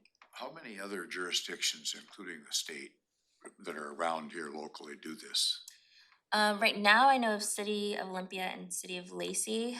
I haven't heard Is from that the one where Tumwater it's the yet. 33,800? The Is that the one of analysis you have in front of you is Olympia. Is that correct? Yeah. Yes. Do we know from do we have any, has Olympia figured out, like, cause it's an optional thing there, right? And that was one of the proposals, and I just wondered if Olympia was like half the people, you know, taking advantage of that, just so we have a good sense of. I spoke, so this is based on a conversation I actually had with City of Olympia, as they were going through their stipend program, and so anecdotally, they were told about 17% of members across their boards have opted in. City of Olympia is kind of a similar timeline with us. Their program won't start until 2024, so they don't know yet what that would look like, but City of Olympia has a different method where they, you can opt in, but you have to opt in within the first 2 months of the year if you're already a member, and then first 2 months of you being appointed to a board. So, and that was in the effort of reducing their administrative burden and reducing the fiscal impact if folks don't opt in time. So that is something we can consider, is, you know, folks have to opt in at a certain time. All of that would go into the policy that would come to you after, you know, based on how you move forward with this request. How about the state of Washington? What do they do? I don't know their logistics. I'd have to look more into. Pardon? I don't know their logistics, how they manage it yet. The last agency that I worked for, when we had committees, we would offer stipends to the non-employee members of the committee. So anybody who was a department employee, that was part of their job, they didn't get a stipend. If the committee required members of the House or Senate, they were covered because that was part of their job. But if we had community members, we offered a stipend to them. And the governor's office, the Office of Equity, has a specific policy document, and I do believe that we can collaborate with them. In addition, King and Pierce counties do compensate members of their councils with lived experience who are doing the work of promoting racial equity.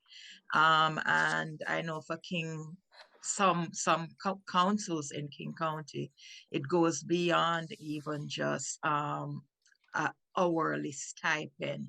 There is also a one-off payment for technological resource for individuals that identify as part of a marginalized community. Evelyn, I'm sure you're aware of a few boards that does that. Yeah, actually, I was just asked to be on the Department of Fish and Wildlife Anti-Racism Board, and they just sent a chart, and so they actually are giving a stipend for childcare They're paying for members to get there, as you said, gas, and they're also paying them hourly rates as well. Yeah, yeah. And in the work that I do, I mean, federally, nationally, we also give stipends to individuals that we ask to be on committees, close to $500 per meeting. And there are, in the research that I've done, the average that I saw was $25 an hour, but there's localities who do a flat rate per meeting, a flat rate per year, a different hourly rate. There's localities that will do an hourly rate just for the meeting, and then a separate hourly rate for any additional engagement efforts, be it town halls or attending community events. And so there's a variety of ways to implement this. What's the jury do, jury compensation? Jury compensation is set by the state, and they have a program through Jury Plus that basically prints out who was in attendance and how many days, but it's basically a manual check-in that the staff member has to do. And what do they get for a stipend? It's very low. $25, is it that high? It's low. I know they get mileage and daily stipend, but it's very low. And right now it was just updated, so I'm not sure if that's gone into effect quite yet, because there was the jury diversity bill that passed.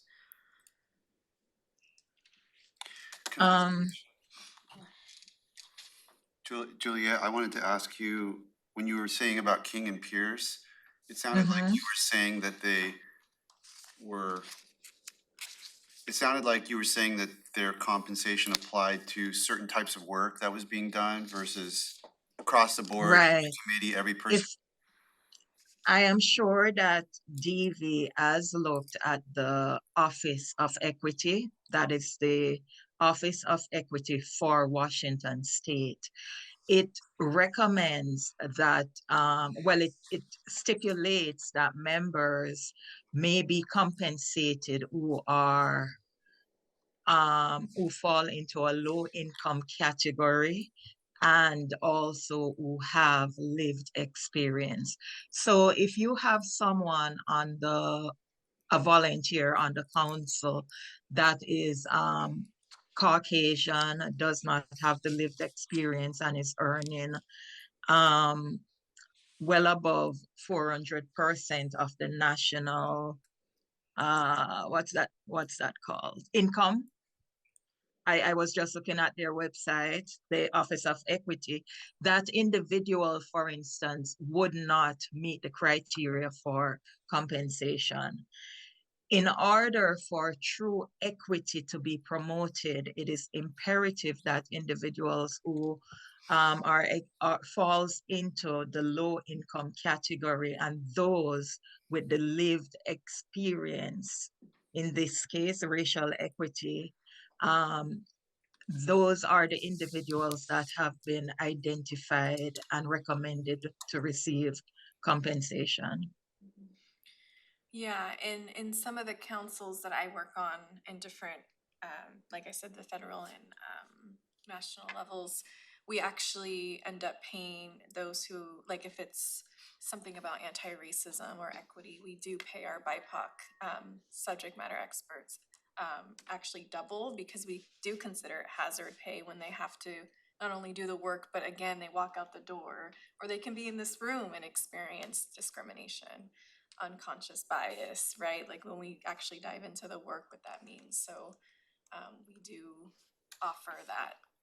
I don't like to call it hazard pay, but it's that additional The extra burden. Yeah, I mean, yeah, it takes a toll. And research again shows time and time again, people who identify as BIPOC, really in any organization, anything you do experience more burnout, because they have to face racism and biases and end up paying way less than their white counterparts. We're also rehashing our own trauma every time. Exactly, yeah. Absolutely. And in addition, individuals with the lived experience, as Evelyn said, are offering their expertise. When I identify as an immigrant, I identify as a Black woman, Black Caribbean woman, and when I sit on the council, I am applying my expertise. Similarly, Evelyn and every other member of the council presently, we are, to us, racial equity, it's not just a buzzword, it is a way of life for us. And it is something that we are extremely passionate about. And we have unique perspectives that can help to advance this goal. And so that is why various councils and the state of Washington has stipulated and identified that people be compensated when they are given their expertise to advance racial equity. Thank you. And then I have some I'm questions. gonna ask Evelyn, so we're new to this, obviously, and I understand the argument for doing this across every committee. I mean, I see good value to that, but if financial resources made it difficult to go to that, is it, I don't know how to phrase this, but is it acceptable or reasonable to apply those criteria that Juliet described? I mean, if we were to start out, if we were financially only able to start out with sort of folks with lived experience in the lower income bracket, the criteria that she said the governor's office, I guess, applies, is there anything unacceptable about that and from your perspective in terms of getting this sort of idea started? Yeah, I mean, I personally would ask what makes somebody low income and to say like who has the means. I mean, yes, you know, I work full time and I have a good job, but I also go to school and I have to pay out of pocket, right? I have a family, I have a daughter who does expensive things like cheer, you know, so it's like to say like I kind of have an issue with that, to say like, well, you only make this much, maybe you can get a stipend versus like, you know, so yeah. In your case, Evelyn, you have lived experience, and the Office of Equity for Washington State does have specific guidelines. It is the calculation examples. It's 400% calculation for a family of 4 household income could not exceed 120,000. So there are specific guidelines, there are specific ways to calculate. Oh, did we? And as I said, in your case, Evelyn, and in the case of every other member of our council, well, the 7 members, 6 members, there is lived experience. Yeah. And I do want to share, so one of the options that I have here to discuss is providing stipends only to community participants that identify as BIPOC or as having lived experience related to the advisory board on which they're serving. And so that is an option. One of the concerns that I, expressed in providing these options is who's deciding, like who's evaluating that lived experience is relevant. And I personally and professionally would be uncomfortable doing that. And given that the makeup of the county is largely Caucasian, that is another barrier, is now who has the power to decide who is low income, who has lived experience that's considered relevant. And not only that, I would want to, if that's something you'd want to pursue, I would reach out to the governor's office and figure out how they determine that. Because the information is there. Yeah. And also there is specific government policies law that is online that talks about I'll put it here in the chat and you all can look at it. But it also is in keeping with what the Washington State Office of Equity specifies. I would Okay, so discourage I'll pull that up and I'm gonna post it right here for everyone to see. I don't think that the chat is enabled Yeah, in if these you'll meetings. send Oh, it it's to, disabled? yeah, Julia, if you'll send it to Devi via email and then she Yeah. can share it with Share the it full board. Will do, Thank absolutely. you. So, yes. So for me, well, first of all, thank you both for Evelyn and Juliet for coming in here today and sharing your experiences and advocating for this. I do have a couple of questions, but first I'm going to touch on the on that piece that Devi was just talking about on who gets to decide. And since I've been on the board, we've been just doing a lot of cleanup on our advisory boards and going through them. And our clerk of the board has, you know, gotten to a place where we have appointments, and I feel like at this time, we just don't have that infrastructure in place to have someone be that authority to decide, as you said, who has lived experience, who is a person of color. Like it would just, I think, really unbalance the power dynamics, and it's just, and it would make me very uncomfortable as well. I had a couple of questions in regards to, I guess I'll start with the Board of Health. So, because that was one of the boards that you touched on, but they're not on the list.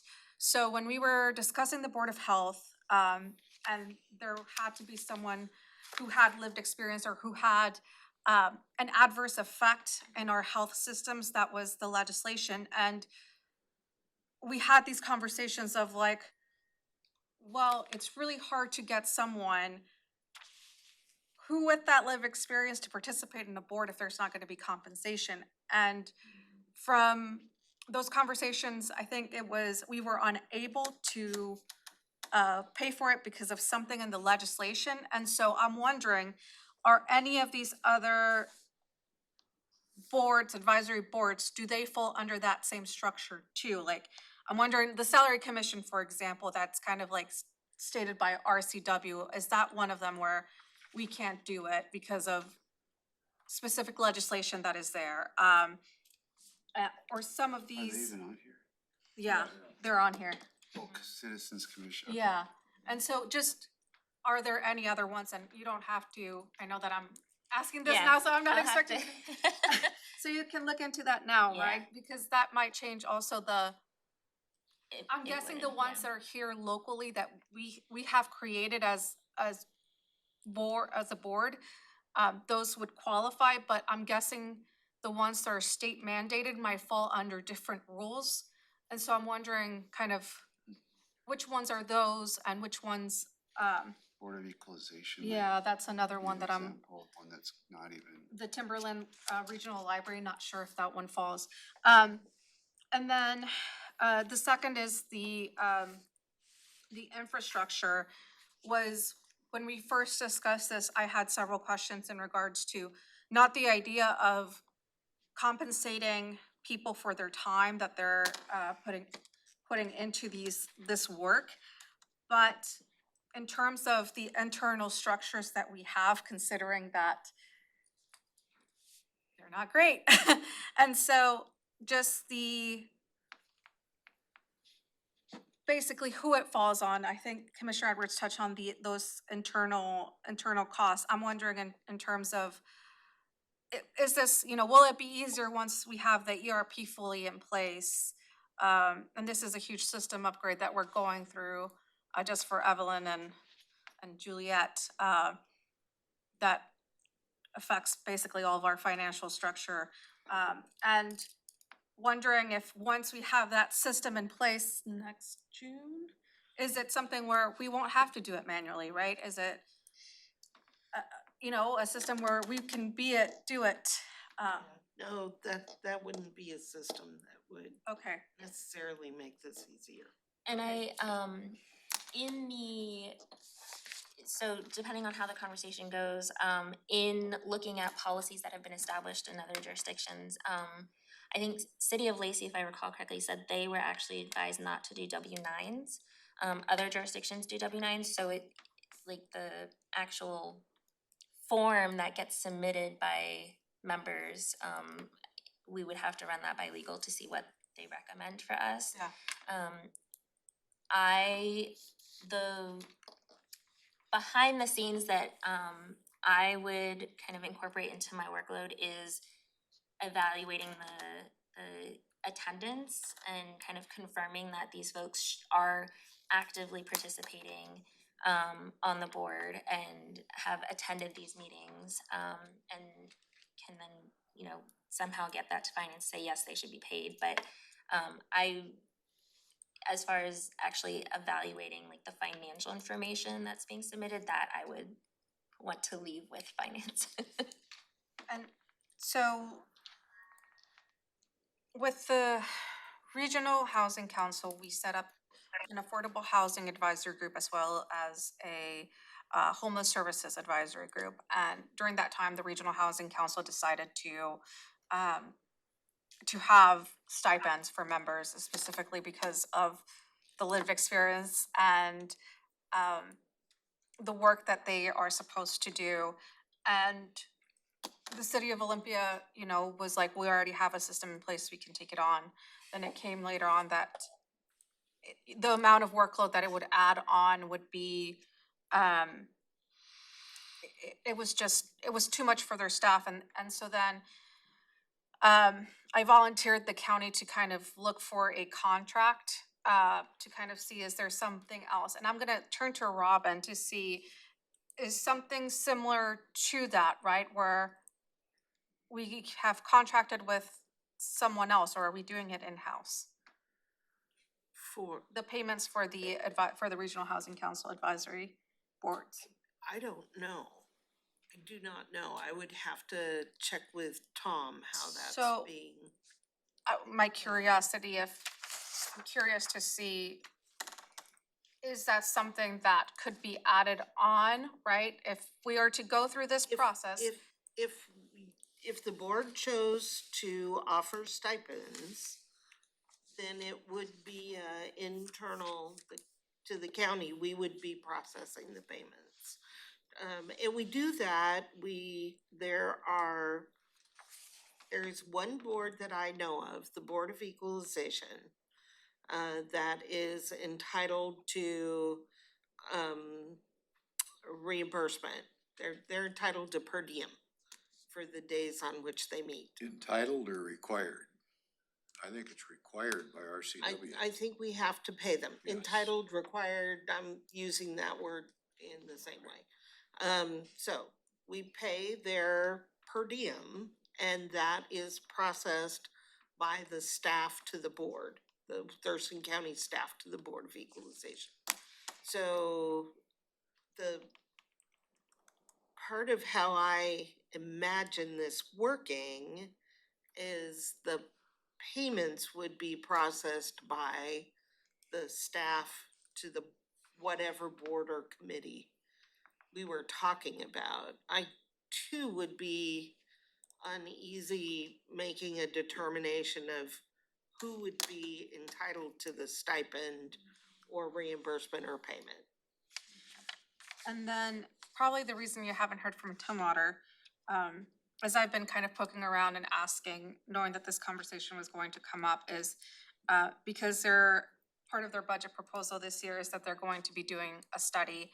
One of the things that they've heard from their advisory board members, and I believe Juliet, you mentioned this, it's not just the stipend, but it's childcare. Evelyn, I think you mentioned it as well. It's childcare, it's different factors, it's mileage, it's and so they're going to be doing like a comprehensive study on, you know, what it is that their community actually needs. And I thought that was pretty interesting because they're localizing their information. And I believe the City of Olympia recently did a study as well to kind of see how their the stipends that they're offering has improved participation in some of their advisory boards. And so wondering if you can kind of reach out, DV2 Tumwater, to kind of find out exactly what it is that is in their budget proposal.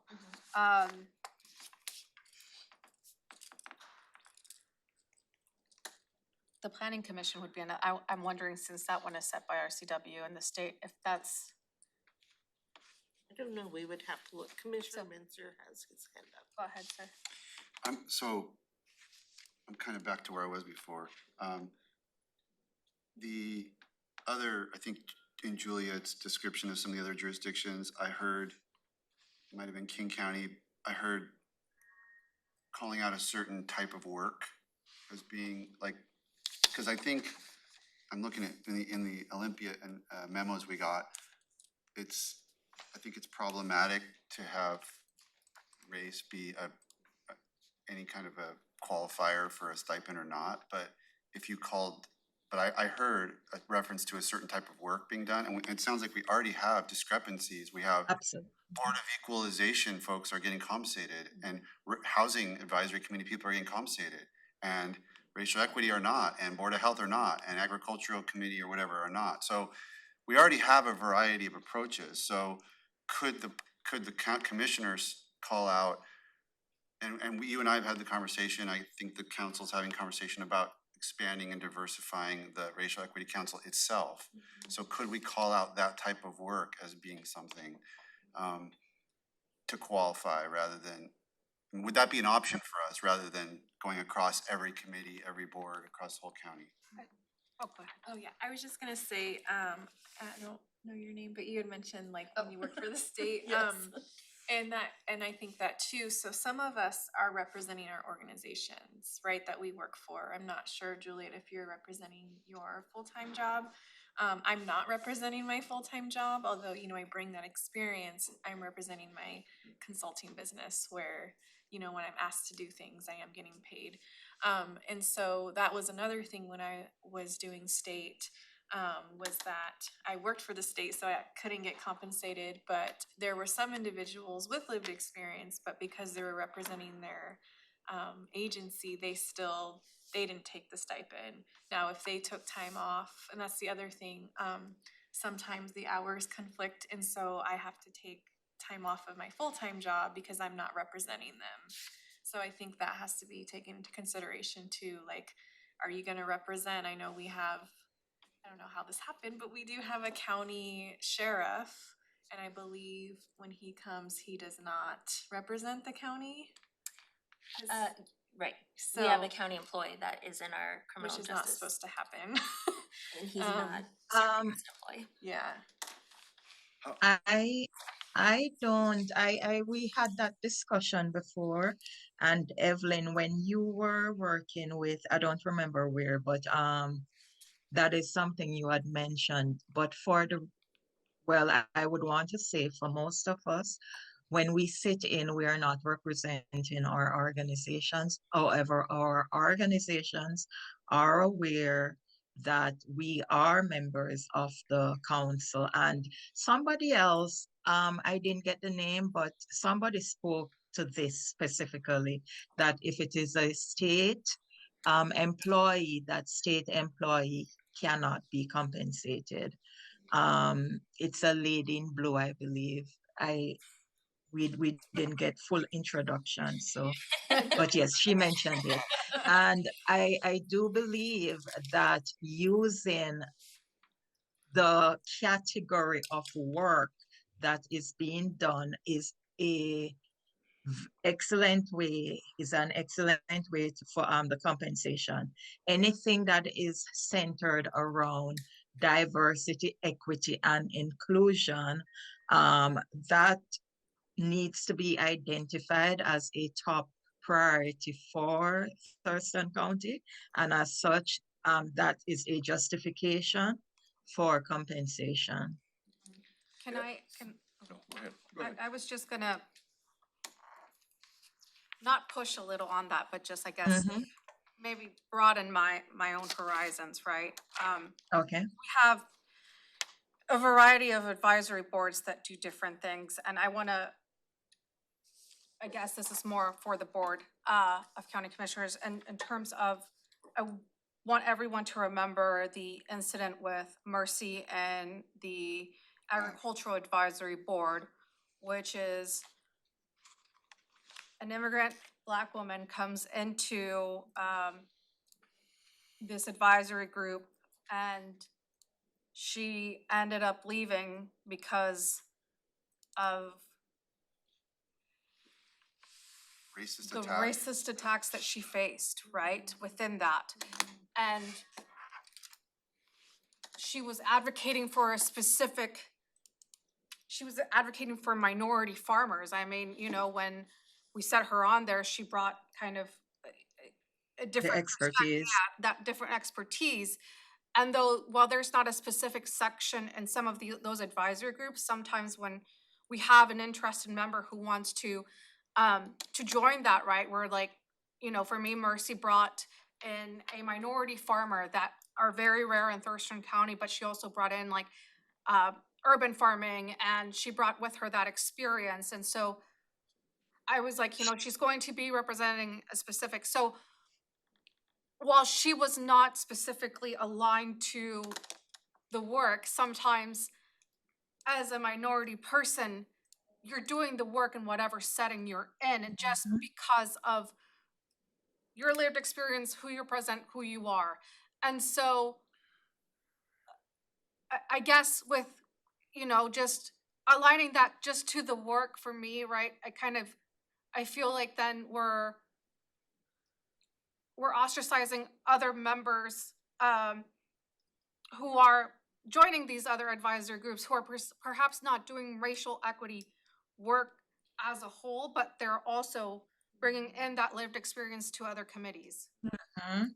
Yeah, I agree. Which is why the Office of Equity, once again, it speaks specifically about compensating individuals with lived experiences and those from low-income backgrounds.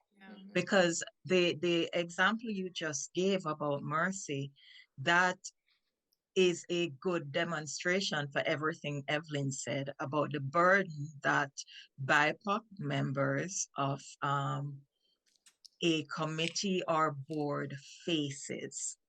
I know from working in an organization that's 98% Caucasian, whenever I sit in on a team or so, I am bringing in unique perspectives of a minority from groups that are marginalized, disenfranchised. I am bringing in the perspective of our immigrants.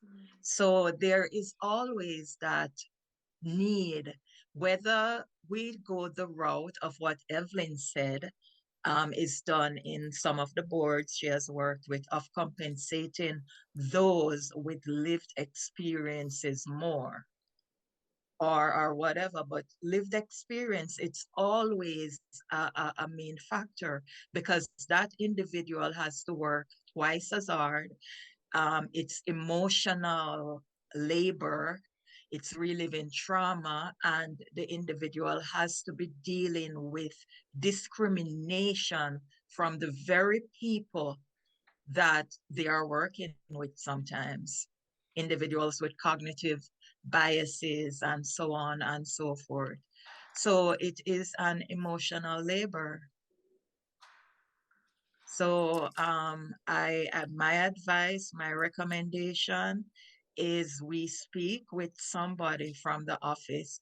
DV, we could reach out to the governor's office, new racial equity manager, have a meeting, get their perspective, get some logistical information, and so on, and come back to our Board of Commissioners with a full recommendation. And I do want to add, really quickly, you know, in the work that we're doing, there is a focus on race, but in conversations that I've been having and what I've put into the plan and my approach is that if we address race, we are able to address other marginalized groups. Yes. So I don't want to lose that intersectionality that exists, you know. Yes, Absolutely we not. focus on BIPOC people, but there are folks who have, you know, sexual orientation in which they face discrimination or mental health discrimination. And so, yes, we want to focus and address race as a huge issue in society, but when we do that, we're able to address other groups as well. And so I don't want to lose those groups in this conversation. Mhm. Yeah. And just to add to that, if I may, there individuals, okay, it's racial equity, but within that, each individual has several identities. I said here a few minutes ago that I identify as a Black Caribbean woman and an immigrant. So my identity, I am not just a Black woman. I am a mother, I am a wife, I am someone who grew up in a poor single parent household where we experienced eviction and so on and so forth. So as Devi said, there is a great level of intersectionality. Evelyn, you made mention of your representing your consulting, is that what you said? Consulting Yeah. business? Yes, I don't represent like my full-time job where I work on like federal and national, so I use a separate email purposely, and it's my own consulting where I do trainings for organizations on anti-racism and speaking engagements and all of that. On racial issues? I couldn't hear exactly what you said. Yeah, I focus on justice, equity, diversity, inclusion, and anti-racism. So whether that's providing mental health support to agencies, I always have that anti-racism lens when I do trainings. And that is something else that's also important to note. Of the 6 members, most of us, apart from the lived experience, we are trained. I am a certified diversity executive, for instance. I am also a diversity and inclusion specialist. Dr. Jackson is also trained. Evelyn here is trained. Jason Clark is. I am not sure specifically with Marlon Evelyn. Hioki is trained as well. So we all have various training and background in diversity, equity, and inclusion. And if I can add to that, I think in other councils and advisory boards, there has been that focus on the professional expertise that people can provide. And I think there's that shift again on that lived experience. We want community members who may not have had the opportunity to get professional degrees or accolades, but their life has given them knowledge, and their pursuit of equity in their own personal life has given them experience that really could benefit how we have conversations about the services we provide. I guess I'd ask, Madam Chair, are we contemplating doing something from a budgetary position during our budget deliberations this week on this? Yes. I guess I'm uneasy about moving forward, I guess some of the issues that you brought up, but we're talking about laying people off and eliminating 80 full-time positions in the county budget. And at the same time, this could be, I don't want to overstate it, but I've seen bureaucracies before when something starts, and like in this case, okay, initially it's 100,000, but we know the reality of bookkeeping and all the headaches that go with it. Pretty soon it's another FTE, and pretty soon it's 300,000. And is this the proper time? I'm not saying that the value isn't there, I'm just saying, is this the proper time to make that decision when we're gonna be possibly issuing pink slips, so.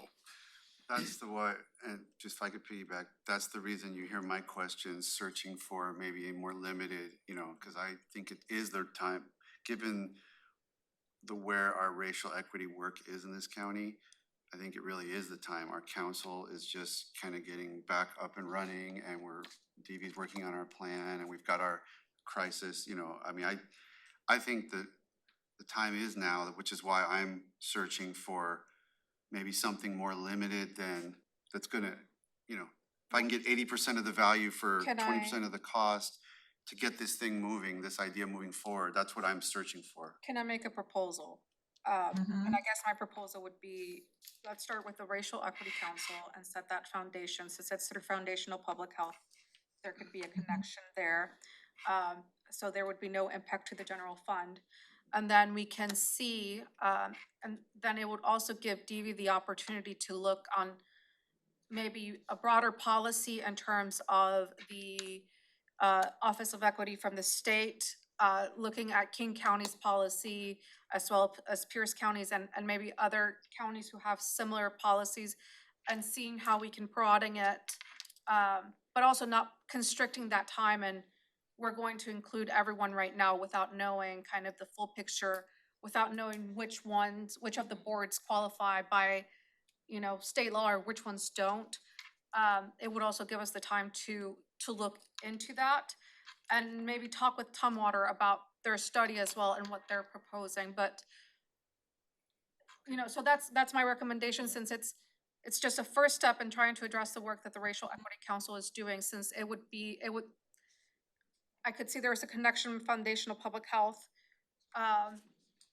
And we can make that connection in addressing that first step, right? And be responsive to the needs and concerns that the Equity Council has brought in front of us. And then we can look, it will give us the time to also look deeper into the other advisory boards. Because frankly, the Board of Health is a perfect place where we need it, but you're saying I Well, think you're yeah. right, that state law, Ramiro told us back when we were considering this, state law doesn't allow I us. think that we need to look at that again. Okay, well, I'd like to go there, but Yes. I just want to share, because the Board of County Commissioners budget sends us to various trainings, and I need to share that back to my seatmates, because I got sent to the Access for Justice conference that the state put on just a few weeks ago, and this issue was front and center at that conference in almost every panel discussion that I attended. So I just want to share that was real. I mean, just underpinning everything we've heard from our own members, but just trying to add that information that I received at that conference. So I think if we start with a pilot, that will be fine. We do have, Robin, when you say pilot, and that would be fine, let's put a caveat in there pending what legal has to give, what kind of advice we get from legal before we step over that threshold, that's all. I absolutely agree, because we do have an opinion, if you will, from the internal auditor that if we're gonna do one, we really need to be broad to them all. We gotta start somewhere. So We gotta that's start why I'm somewhere. saying, if we frame it as a pilot, Yeah. we may be able to move forward and take the first I steps. wonder what that's based on, because I'm already hearing that we don't do, we're paying the Housing Advisory Committee councils and the Board of Equalization. Well, the We housing pay that's why our- we pay the Board of Equalization Is because RCW. that's required by law. And I was not aware that we were paying the housing. Well, it's not through, I mean, that was a regional housing council decision, and so it's kind of like a separate body who made that decision. But what is that? The county money, they can't bind the county's money. It was through, and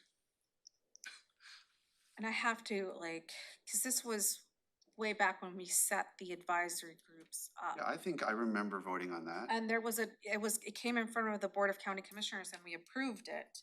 Okay, I don't recall that. yeah, because and- that's what launched us down this path. And so, because the conversation, just to, was one of the reasons I was advocating for it was because these groups that had specific lived experience now had to rate all these grants, and the amount, I was like, I remember the amount of work I had to do for that, and now we're asking people to volunteer and rate all these grants. And I was just like, it's not really equitable that we're asking those people to provide their feedback that we're going to be bringing back and making decisions on, and have them do all this work without actual fair compensation. And so that's when we decided, right? And I recall all of that, and we've been working with Tom Webster on this policy since then. And I was not aware that payments were actually being made. oh, I thought payments were already, because they've already done the work. So I thought it was a decision that we hadn't made and that maybe it had. Let me check on that and see, because I also recall that City of Olympia declined to make the payments under their policy. Yeah. Well, I just wanna make my point clear. My point is that if, I don't wanna hear an argument that we have to do everyone unless I understand what that's based on, cause we're already not doing it. We're already doing some and not others. So the argument has to be better than it. I mean, I need to know what that's based on. So it's my understanding that the ones that we're currently doing are the ones that are mandated by state law. However, if there are payments now being made to the housing, the subcommittees of the Regional Housing Council. Which I don't know. I thought there were already. Even if that were true, even if the ones we are doing now are mandated by state law, what does that have to say about why we couldn't do others that we choose to do? Just like state law is choosing some and not others, why can't the Board of County Commissioners choose some and not others? And why are we being told that it has to be everyone? I mean, there's a good argument for it being everyone, but I just wanna know what my actual options are, because just saying, well, we have to do them all, well, why? Where are you getting that? I will certainly loop back. I am sharing the advice that we received.